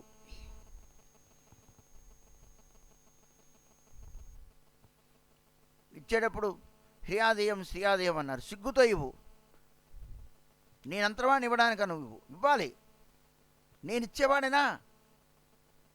ఇంత మాటకి ఇంత గర్వం నా లోపల, నా అంతో గర్వంతో, పొగరుతో, అభిమానంతో నేను ఇవ్వకపోతే నన్ను అడిగినప్పుడు నా కొంపకు వచ్చాను, నేను ఇవ్వాలిగా, నా కొంపకు వస్తేనే ఇస్తా, అడిగినప్పుడే ఇస్తా, అప్పుడే విలువ ఉంటుంది. అడగకుండా నేను ఇచ్చేస్తే ఏ విలువ ఉంటుంది అనుకోండి మనసు ఒకటి. నేను ఇస్తే కానీ మఠం ఎలా జరుగుతుంది, నేను ఇవ్వకుండా అన్నీ జరుగుతాయి ఏంటి? అబ్బో, ఏదో బుద్ధులన్నీ కూడా దాంట్లో ఉంటాయి. అందుకని భగవంతుడు స్వీకరించలేడు, చాలా బరువుగా ఉంటుంది. ఆ మాల కూడా అంతే, నేను కట్టాను నా మాల. ఆ మాల మోయడానికి బరువుగా మోస్తూ ఉంటాడు. ఎందుకంటే ఏదో బుద్ధులతో చేసిన మాల అది, భగవన్నామంతో చేసిన మాల, భగవత్ప్రేమతో చేసిన మాల కాదు. ఏహమైన గుణాలని కడుపులో పెట్టుకొని మాల కొడుతున్నప్పుడు ఆయనకు చాలా బరువుగా ఫీల్ అవుతూ ఉంటాడు. బాహ్యంగా మాల కనబడుతూనే ఉంది, బంగారు పళ్ళం కనబడుతూనే ఉంది. దుర్యోధను పట్టుకొచ్చిన బంగారు పళ్ళం, దాని వేపు కూడా చూడలేడు. వీరుడింటికి వెళ్ళి ఆకలి అవుతోంది పెట్టమన్నాడు. ఆయన కుటీరంలో ఉంటాడు.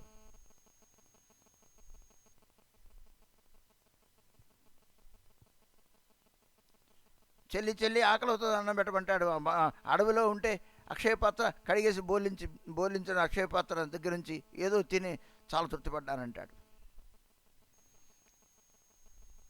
ప్రేమను స్వీకరిస్తాడు, ప్రీతిని స్వీకరిస్తాడు, ప్రేమను ప్రసాదిస్తాడు. ఆయనకేమీ అక్కర్లేదు. గోపికల హృదయాన్ని అనే నవనీతాన్ని ఆయన లాగి దొంగతనం చేసి తీసుకురించాడు. ఆయన ఇంట్లో లేవా నవలక్ష దేనువులు? ఏ తల్లి పెట్టట్లేదా? ఎంత అపకీర్తి! నందకుమారుడు ఏంటి పరాయింటికి వెళ్ళి తింటూ ఉంటే అనుకోరు? అది నందకుమారుడికి తెలియదా? నేను ఇలా పరాయింటికి వెళ్ళి తింటూ ఉంటే మా నాన్నకి చెడ్డ పేరు వస్తుంది. అయినా ఆయనకి ఏం లేదు అక్కడ.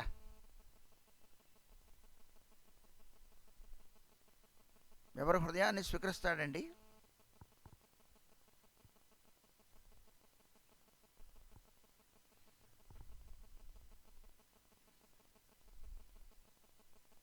మనందరం కూడా ఏదో ఇచ్చేసామనే అభిమానం, ఇచ్చింది లేదు కానీ త్యజించామనే అభిమానం.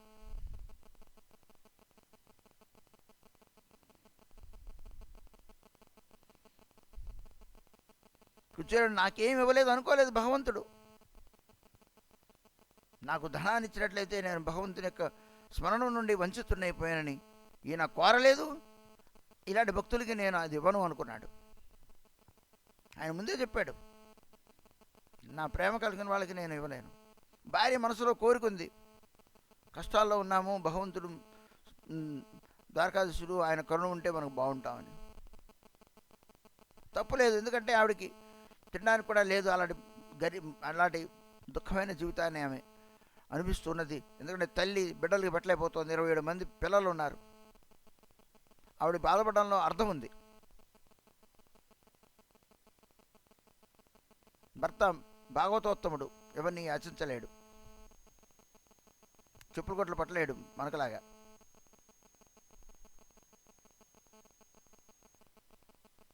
ఆయన భగవంతునికి ఆత్మసమర్పణ చేసినవాడు, భగవంతుడంటే ఏమిటో తెలిసినవాడు. ఈనాడు కూడా మనసులో ఆయన ప్రార్థించలేదు. ఆయన సన్నిహితుడు, మిత్రుడు, సహపాఠి, సహచరుడు. ఆయనకు తెలియకుండా మనకు తెలుస్తుందా కృష్ణుని యొక్క హృదయం? ఆయన కృష్ణుని ఏమైనా అడగలేదు. ఏ మనసులో కూడా ఆయన కోరిక లేదు. మనం మనసులో పెట్టుకొని వెళ్ళలేదు. భార్య పంపింది, భగవంతుడు ఈ పంపునైనా భగవంతుడు నేను చూస్తానని వెళ్ళాడు ఆయన.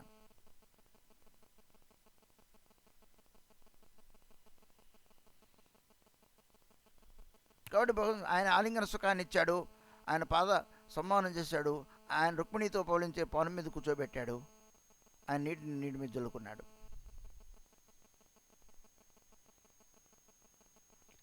అతను కేవలము నా యందు ప్రేమ కలిగిన వాడు, కుచేరుడు, నా నుండి ఆశించేవాడు కాదని కృష్ణుడికి తెలుసు. ఆ హృదయాన్ని కృష్ణుడి వక్షస్థలంలో కృష్ణుడి రుక్మిణికే స్థానం. కానీ ఆ మిత్రుని గాఢంగా ఆలింగనం చేసుకొని మరి ఎవరు మా భార్యతో పడుకొని మంచం మీద కూర్చోబెట్టరు. తీసుకెళ్ళి అంతఃపురంలో తన ఏకాంత మంచం మీద కూర్చోబెట్టాడు. మరి ఆయన ఏమైనా సుగంధ ప్రమాణాలు వస్తున్నాయండి, దారం నడిచి వచ్చాడు ఆయన. ముందెళ్ళి స్నానం చేయి, బాత్రూమ్కి వెళ్ళి వాసన వస్తుంది, కొత్త బట్టలు అనలా. బ్రాహ్మణుడు సహజ పవిత్రుడు, ఆయన పరమ భాగవతోత్తముడు, ఆదర్శ గృహస్థుడు, నిష్కలషమైన మనస్సు కలిగిన వాడు, నిరీహుడు.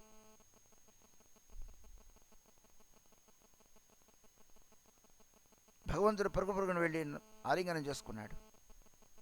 ఆయన హృదయాన్ని చూస్తాడు, హృదయ పరిమళాన్ని ఆస్వాదిస్తాడు. ఏముంది, ఈ శరీరం మీద కొంపు కొడుతూ ఉండొచ్చు, శరీరం పైన గుడ్డ కూడా చెరగచ్చు, ఆయనకి అది అక్కర్లేదు.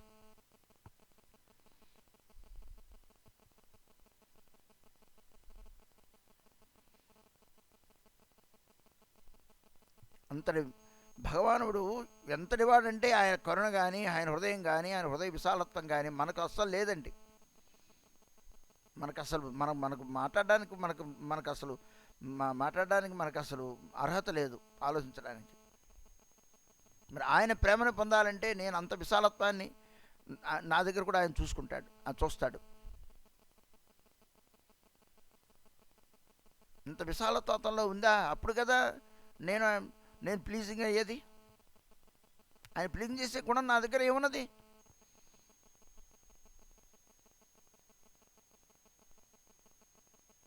సనాతన కోసం చూసి ప్లీజ్ అవుతున్నారు మహాప్రభు నలుగురు చెబుతూ ఉన్నారు. సనాతన కోసం చెప్పుకోవట్లేదు.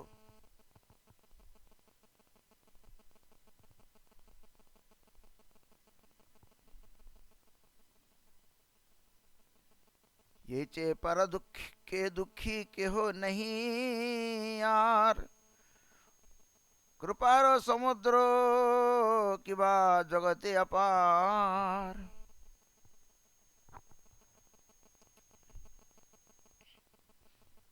ఆయన పరదుఃఖ దుఃఖి అని చెప్పడుతున్నాడు సనాతన గోస్వామి. కృపా సముద్రుడైన, జగత్తులో అలాంటి వాడు విరలుడు, కనపడ్డు.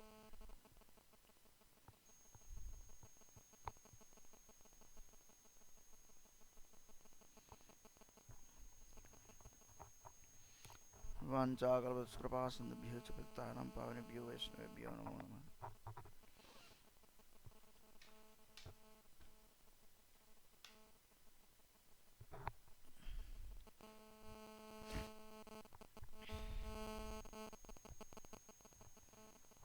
శిష్టాష్టకం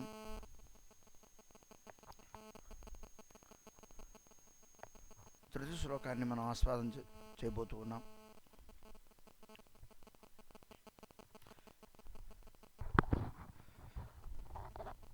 తృణాదపి సునీచేనా తరోరివ సహిష్ణునా అమానినా మనదేన కీర్తనీయ సదా హరి.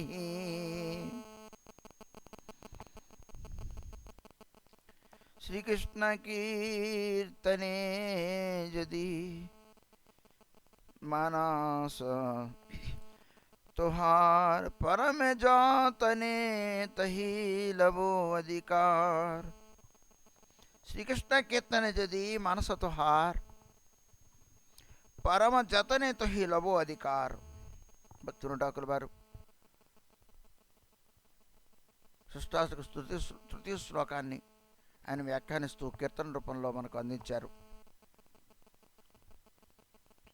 మానస తోహార్, ఓ మనసా, నీకు తోహార్ నీకు కృష్ణ కీర్తనే జది, కృష్ణ కీర్తనం చోటు యందు చేయాలి అనుకుంటున్నావా? కృష్ణాన్ని కోరుకుందా నీకు మనసా? కృష్ణుని కీర్తించాలి అనే మనసు నీకు ఉన్నదా ఓ మనసా? అయితే పరమ యతనే తహి లభో అధికార్. పరమ యతనే, పరమ ప్రయత్నపూర్వకంగా దానికి లభు అధికారాన్ని దానికి అధికారాన్ని పొందును. నువ్వు కీర్తనం చేయాలి అనుకునే మనసు నీకు ఉన్నది, ఓకే, మంచిది. ఇప్పటికీ నువ్వు కీర్తనం చేయాలి అనుకున్నావు నీకు మనసుకి. అయితే నువ్వేం చేయాలి? నువ్వు నామహత్యాన్ని విన్నావు, నామము యొక్క విసులుబాటు విన్నావు, నువ్వు నామం యొక్క మహత్యం, నామం యొక్క సిద్ధుల్ని ఇస్తుంది అని విన్నావు. నామంలో ఎంతో వెసులుబాటు, అంటే సర్వకాల సర్వస్థలో నామం చేయవచ్చు, నామంత కృపామయ్యి సర్వశక్తిమయ్యి అని విన్నావు కదా. నీకు నామం చేయాలనే కోరిక నీకు కలిగింది ఓ మనసా. కృష్ణుని కీర్తించాలని, కృష్ణనామం చేయాలనే కోరిక నీకు కలిగింది, ఓకే. అయితే పరమ యతనే తహి లభో అధికార్. అయితే నువ్వు దానికి నామం చేయాలంటే అధికారాన్ని పొందాలి. మనసు అంటోంది ఇప్పుడు మళ్ళా, జీవుడు అంటున్నాడు, మనసా నువ్వు నామం చేయాలి అనుకునే కోరిక నీకు కలిగింది, ఓకే, దానికి అధికారం పొందు. అదే లిటికేషన్ జీవుడు గారు అంటోంది మనసు. ఎలా అయినా మనం చేయొచ్చు కదా నామము, కాయితే సుయితే యథాతథ నామలోయ్. మళ్ళీ అధికారం ఏముంది పడుకొని నామం చేయడానికి, భోంచేస్తూ నామం చేయడానికి, తిరుగుతూ నామం చేయడానికి? మళ్ళీ అధికారం చెప్తారేమిటి? ఇదే లిటికేషన్ నాకు అర్థం కాదు. ఎల్లప్పుడూ నామం చెయ్యి, నామం సిద్ధినిస్తుంది అన్నారు, బాగుంది, మేము పడుకొని చేస్తూ ఉన్నాం, నుంచొని చేస్తూ ఉన్నాం, జపాలతో చేస్తూ ఉన్నాం, మాట్లాడుతూ చేస్తూ ఉన్నాం, సర్వకాల సర్వస్థలు చేస్తూ ఉన్నాం, మేము నామం చేస్తూ మేము చూపిస్తూ ఉన్నాం. అబ్బో పెద్ద నామం చేస్తుంది అనుకుంటున్నారు, మేమంతా నామం చేస్తూ ఉన్నాగా. మళ్ళీ అధికారం ఏంటండి? ఇది మళ్ళీ లిటికేషన్ లేనిపోయింది. దానికి ఏంటి అధికారం ఏమిటా? ఎవరైనా చేయొచ్చు, ఎప్పుడైనా చేయొచ్చు, ఎలాగైనా చేయొచ్చు అన్నారు. మళ్ళీ ఏమిటి మరి అధికారం ఏమిటి దానికి? ఏమిటా అంటే చెబుతాం, చూడు మనసుకు చెబుతూ ఉన్నాడు ఇప్పుడు. తృణాదికో హీనో దీనో అకించన చార్ ఆపనే మానవి సదా చాడి అహంకార్. నీలో ఇగున్నాయి ఓ మనసా, నువ్వేదో చాలా నా మనసు గొప్పది, నేను మంచిదాన్ని, నేను మంచివాడిని అనుకుంటున్నావు కదా. దగులుబాజీ మనసు నీకేం తెలుసా? నీ మనసులో ఏమున్నదో? తృణాదిక హీనం దీనం అకించన చార్ అనుకున్నావా ఎప్పుడైనా నువ్వు? ఏమండి అలా అనుకోవాల్సిన అవసరం ఏముంది? నామం చేయమన్నా నామం చేస్తాం. మేము అలా వంగి నమస్కారాలు మేము చెయ్యాలా? తృణమ కంటే హీనుడు నేను ఎందుకు అనుకోవాలి? నేను తృణం కాదు కదా. నేను అసలు దానికి దీనికి సంబంధం ఏంటండి బాబు?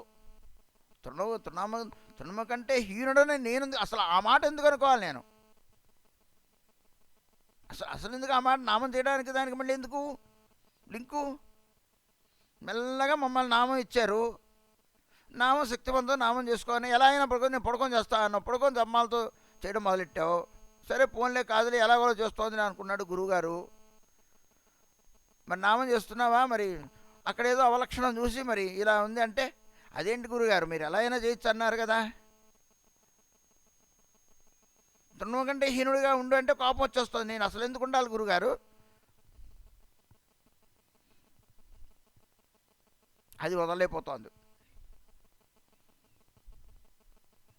తృణం కంటే హీనుడు అంటే అర్థం ఏమిటి? నీలో ధైర్యం కలిగి ఉండు. అసలు మేము ఆ ధైర్యం ఎందుకు ఉండాలండి? మాకేం తక్కువ? మా ఆయన పెద్ద ఉద్యోగం, మా పిల్లలు మంచి ఉద్యోగం, మాకు ఉన్న తక్కువే ఉన్నాయి. అసలు మేము ఎందుకు ధైర్యంగా ఉండాలి? అలా ఎందుకు ఉండాలి అని ముందు అసలు అలా అది ఎందుకని అసలు ఆ సబ్జెక్ట్ ఎందుకు? అసలు ఆ సబ్జెక్ట్ అవ్వద్దు. అసలు సబ్జెక్టు కుదరదు. అసలు మేము అలా ఉండలేం కూడాను. ఎందుకు ఉండాలి? తృణము కంటే హీనుడిగా ఉండమంటావు, దీనుడిగా ఉండమంటావు, అకించుడిగా ఉండమంటావు, నేను చారుడిని అంటావు. ఇవన్నీ ఎందుకు ఉండాలి అసలు? మాకు ధైర్యం ఉండడానికి మాకేం తక్కువైంది? మేము దీనత్వ భావన ఎందుకు, దీనుడిగా ఎందుకుంటా, మొహం వాల్చుకుంటే ఎందుకుంటా? ఏం లేదని. మా మొగుడు లేడా, భర్త లేడా, ఐశ్వర్యం లేదా, కీర్తి లేదా, ప్రతిష్ఠ లేదా? ధైర్యాన్ని ఎందుకు కలిగి ఉండాలి? ఎవరి దగ్గర ఉండాలి? భగవన్నామం చేయడానికి ఆయన దగ్గర ఉండడానికి ఎందుకు? ఆయన దగ్గర ఉండడానికి ఎందుకు? మొహం వాలేసుకోవడం కూడా చూడడం దేనికి? ఆయన దగ్గర నామం చేస్తాం ఉల్లాసంగా మేము.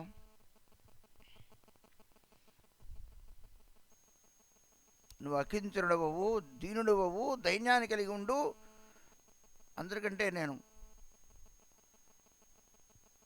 హీనుడను అనే భావన కలిగి ఉండు. ఇవి అప్రాకృతమైన గుణాలండి, మనం అనుకునే గుణములు కావు. ధైర్యం అంటే బాబు అన్నం లేదు బాబు, భోజనం లేదు బాబు, అది లేదు బాబు, ఇది అందరూ అడుక్కునే వాళ్ళే, భగవద్భక్తులు తప్ప. ఆయన ఒకవేళ అడుక్కుంటే కృష్ణుడు అడుక్కుంటాడేమో.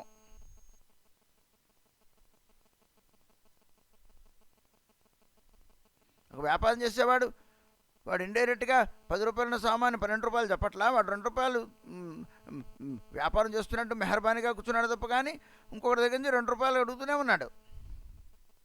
అది వ్యాపార లక్షణం అంటూనే ఉన్నాడు. అలా పోగు చేసేసాడు. నేను ఇచ్చేవాడిని అనుకుంటున్నాడు. నువ్వు ఇచ్చింది నువ్వు తీసుకోవాలా ఇంతవరకు?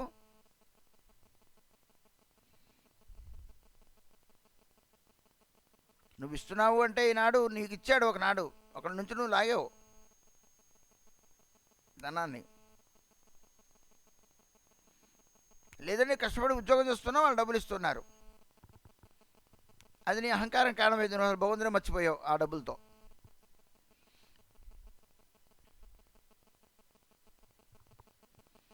आपने मानवी सदा छाड़ी अहंकार, आपने మానవి నీ గౌరవాన్ని గౌరవాన్ని ఆశించుకో, నీ గౌరవం కోరుకోకు. సదా ఛాడి అహంకారాన్ని వదిలిపెట్టి ఉండు. ఇవన్నీ మా వల్ల కాదని బాబు, మీ జపమాలు కావాలంటే మీకు ఇస్తాం. ఏదో జపమాలు అన్నారు, ఎల్లప్పుడైనా నామం చేయమన్నారు, స్వర్గాల సర్వస్థలో అన్నారు, ఈజీగా కలియుగ ధర్మం అన్నారు. సరే మాటకు మోసపోయాం, సరే ఇచ్చిందో ఇచ్చాము, పోలే మీకు ఇచ్చిన బట్టలు దక్షిణ ఏదో నష్టపోయాం అనుకుంటాం. మా జపమాలు తీసుకొని మీ జపమాలు మీకు ఇలాంటివన్నీ వాళ్ళకి ఇవ్వండి. మళ్ళీ ఈ జపమాలు ఎక్కడో పెడితే అదో దోషం వస్తుందేమో నాకే తెలియదు. మా ఆయన తీసుకెళ్ళి మా గురుగారికి ఇచ్చిరా అన్నాడు,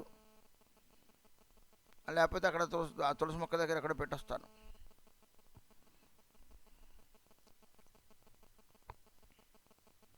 మీకో మాలకో దండం, మీకో దండం.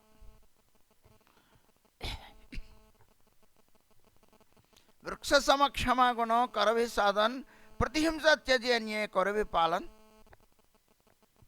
వృక్షంలా క్షమాగుణాన్ని కలిగి ఉండు, ఓర్పు కలిగి ఉండు, అలా ఉండి సాధన చెయ్యి. ప్రతిహింస త్యజి అన్యే కొరవి పాలన్. నీ పొట్ట గురించి ఒకరిని హింసించక మనోవాక్యాల ద్వారా.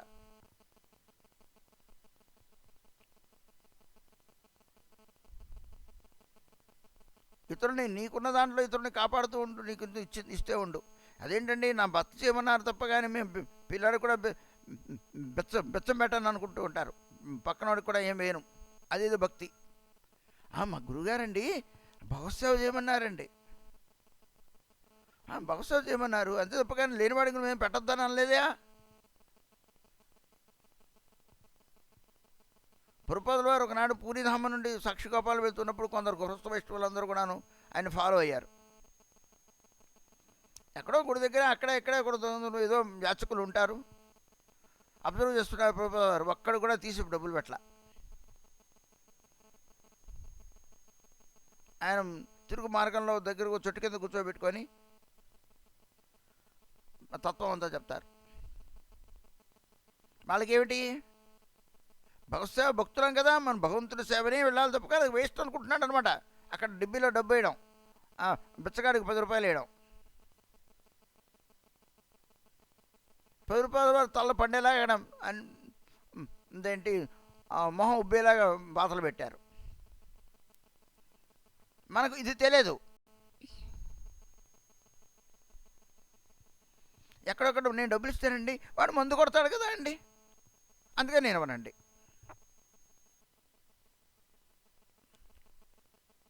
ఇవన్నీ మధ్యలో వచ్చిన మాటలు ఇవి. ప్రభుపాదుల వారు అయితే అలా ఎందుకు చెప్తారు? చెప్పరు. వాడు ఏం చేస్తాడు నీకు అనవసరం. నిన్ను యాచించిన వాడికి నీ దగ్గర ఉన్నది రూపాయి ఇవ్వు.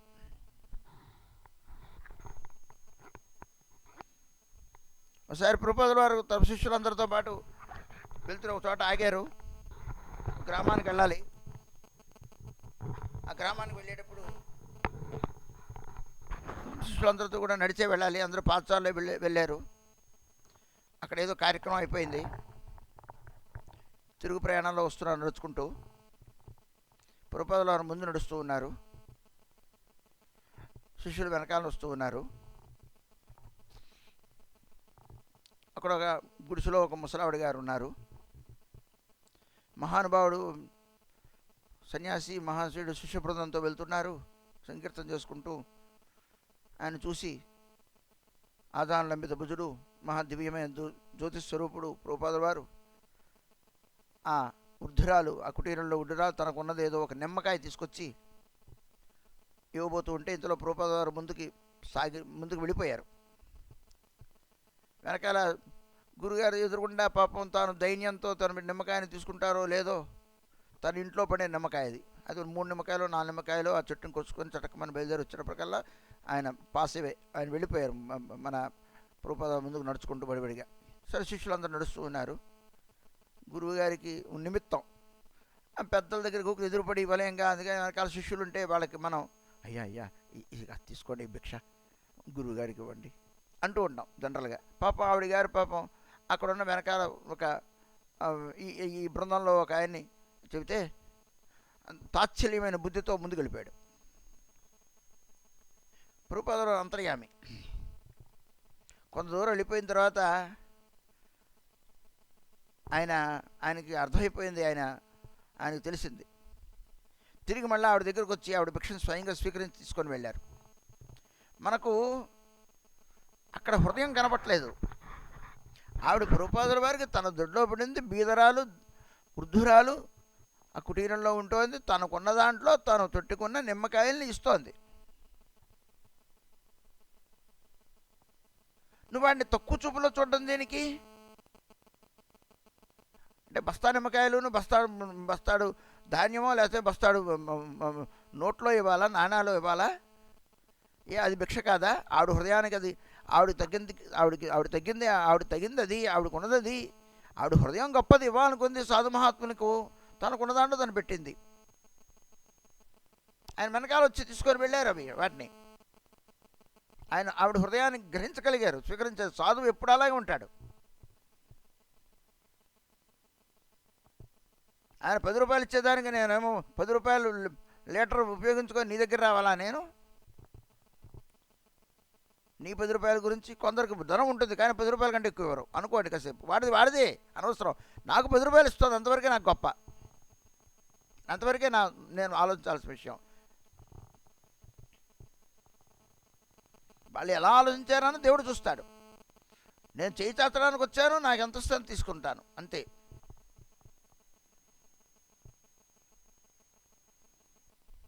ఇది ప్రభుపాదుల వారి యొక్క జీవితంలో ఈ ఘటన మనం విన్నాం, చూసాం, కనపడుతుంది. శంకరాచార్య వారు వెళ్ళి చేస్తుంటే ఒక ఆవిడ తీసుకొచ్చి ఉసిరికాయ ఇచ్చింది. శంకరాచార్య వారు స్వీకరించారు. ఆవిడకి అనంతమైన దాని కనకధార స్తోత్రం చేసి ఆవిడ దుఃఖాన్ని పోగొట్టి ఆమెకు బంగారాన్ని ఇస్తారు శంకరాచార్య వారు. మహాత్ముల యొక్క హృదయములన్నీ అలాగే ఉంటాయి. వాళ్ళు విశాలమైన హృదయం కలిగిన వారు, అపారమైన దయ కలిగిన వారు. తన దగ్గర ఏమున్నదని పాపం ఉసిరికాయ పట్టుకొచ్చి ఇచ్చింది, అంతవరకే ఉంది. అక్కడ నిష్కల్మషత్వ ప్రేమ ఉన్నది. ఒక సన్యాసికి నేను ఉత్తచలతో ఏం పట్టుకెళ్ళి, నా దగ్గర ఉసిరికాయ ఉంది స్వామి, నా దగ్గర ఏమి లేదని దైన్యంగా చెప్తే లక్ష్మీ స్తోత్రం చేసి ఆవిడకి కనకధార వర్షాన్ని కురిపించారు. మహాత్ములు మన ద్రవ్యాన్ని స్వీకరించడమే గొప్ప.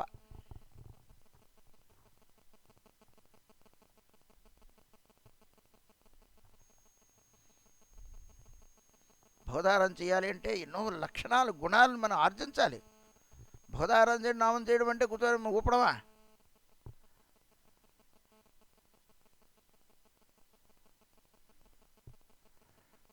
జీవన నిర్వాహి అనే ఉద్వేగు నాదివే, పరోపకారు నిజసుఖ పాసరివే.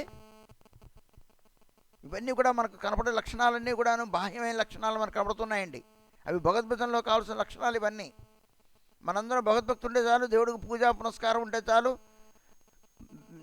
బేదవాడికి పెట్టము, పక్కవాడికి చూడము, విపత్తులు ఆడుకోము, అది భక్తి కాదు. మన గౌడీ మఠం అంతా కూడా అది చెప్పదు, దేవుడు భక్తి చేయమంది అని అనుకుంటూ ఉంటారు. వాళ్ళకి ఇగో ఇదే ఈ యొక్క పాఠం భక్తిలో ఠాకూర్ వారు చెప్పిన దాన్ని అదే లక్ష్యం కాకూడదు. కానీ అవన్నీ కూడాను ఆటోమేటిక్గా భగవద్భక్తులకు ఉండే లక్షణాల్లో అది ఉండాలి, అంతే.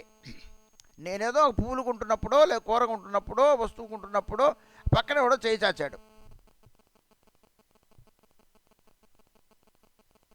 నేను తినడానికి బహుశా కూర కొంటున్నా, 100 రూపాయలు కూర కొన్నా, మరి చేయి చాచిన 10 రూపాయలు నీకు పెట్టడానికి నీకు రోగం ఏంటి అని ఎగాదిగా చూడడం ఎందుకు?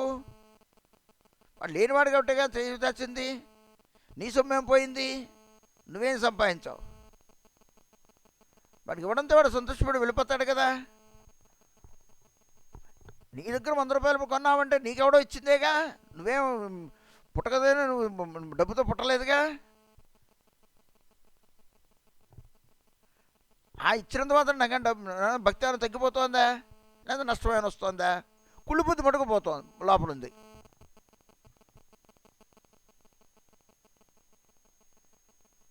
అమ్మ నేనెవరికి మనం, నువ్వేం పావం తింటావో తెలియదు, నువ్వు పోయిన తర్వాత ఎవడు కట్టుకెళ్తాడో తెలియదు. అది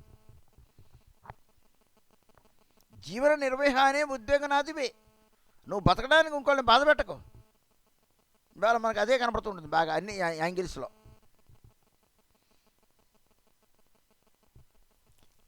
వాడు కనపడిన దాంట్లో తినేస్తున్నాడు. మానవుడు పుట్టలోంచి పాములు తీసుకొని ఒలుచుకొని తినేస్తున్నాడు. క్రూరత్వానికి మీద క్రూరత్వం. మానవుని యొక్క మనస్సు చాలా క్రూరమైనది. క్రూర జంతువుల్లో అది కూడా కనపడదండి. ప్రాణాలతో చెలగాటం మనస్సు ఆ యొక్క ఏమంటారు చిత్రహింస చేయడం అనేది ఆ భావం దాంట్లో ఆనందం పొందడం, ఆ రకమైన పైశాచిక ఆనందం మానవుల్లోనే కనపడుతుంది.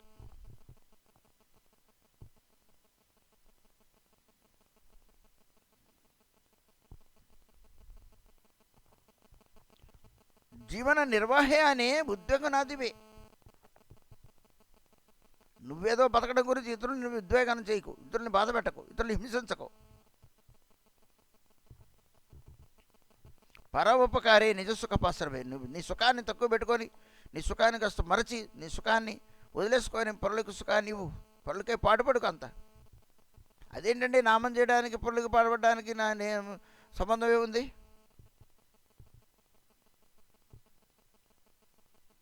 మీరే అన్నారు కదా, ఈ సుఖాన్ని దీన్ని భగవత్ సేవకి ఉపయోగించాలన్నారుగా.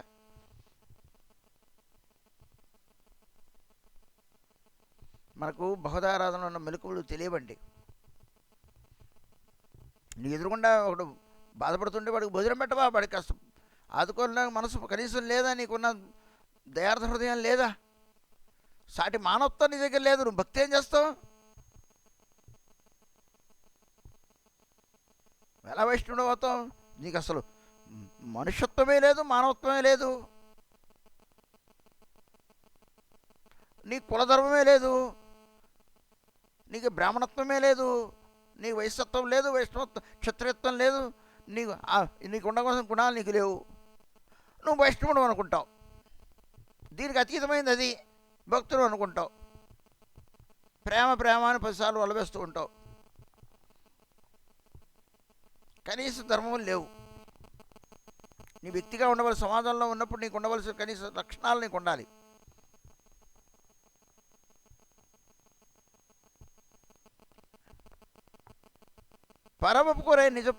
పరోపకారే నిజ సుఖపాశ్రమే. నీ సుఖాన్ని పక్కన పెట్టి నువ్వు పరులకు ఉపకారం చెయ్యి. ఈ లక్షణం నీకు ఉండాలి. హైలవ సర్వగుణే గుణి మహాస. ఈ లక్షణాలన్నీ ఉన్నాయని నాకు అనుకుంటున్నావు కదా. ఈ లక్షణాలన్నీ కూడా నాకు ఉన్నాయి. కానీ ప్రతిష్టాసా చాడీకో రామాని హృదయ. లోపల మటుకు నిన్ను పీడిస్తోంది, ఓ పిండి చేసేస్తోంది. నా పేరు చెప్పుకోలేదు, నాకు గుర్తింపు లేదు, నా గురించి తెలవలేదు, నేను గొప్ప అబ్బో నన్ను పిండేస్తోంది అది. ఇవన్నీ ఇది వదిలిపెట్టడం చాలా కష్టం. అమాని హృదయ. ఇతరుని గౌరవించి నీ గౌరవాన్ని ఆశించకుండా ఉండమనేది చాలా కష్టం. నేను గురుగారు నమస్కారం చేస్తే ఆయన చూడలేదేంటి, నాకు నమస్కారం చేయలేదేంటి, నవ్వలేదేంటి, చెయ్యి ఊపలేదేంటి, ముడ్డు ఊపలేదేంటి, తోక ఊపలేదేంటి అంటే ఆయన నుండి వీడు నమస్కారం పొందాలి. వీడు నమస్కారం చేసే దానికి ఆయన వంతడానికి గురించి కానీ, వీడు డబ్బిచ్చే దానికి ఆయన ప్లీజింగ్ చేయడానికి, అంత తప్ప కానీ దైన్యం లేదు, వినయం లేదు వీళ్ళలో. లోపల అహంకారం.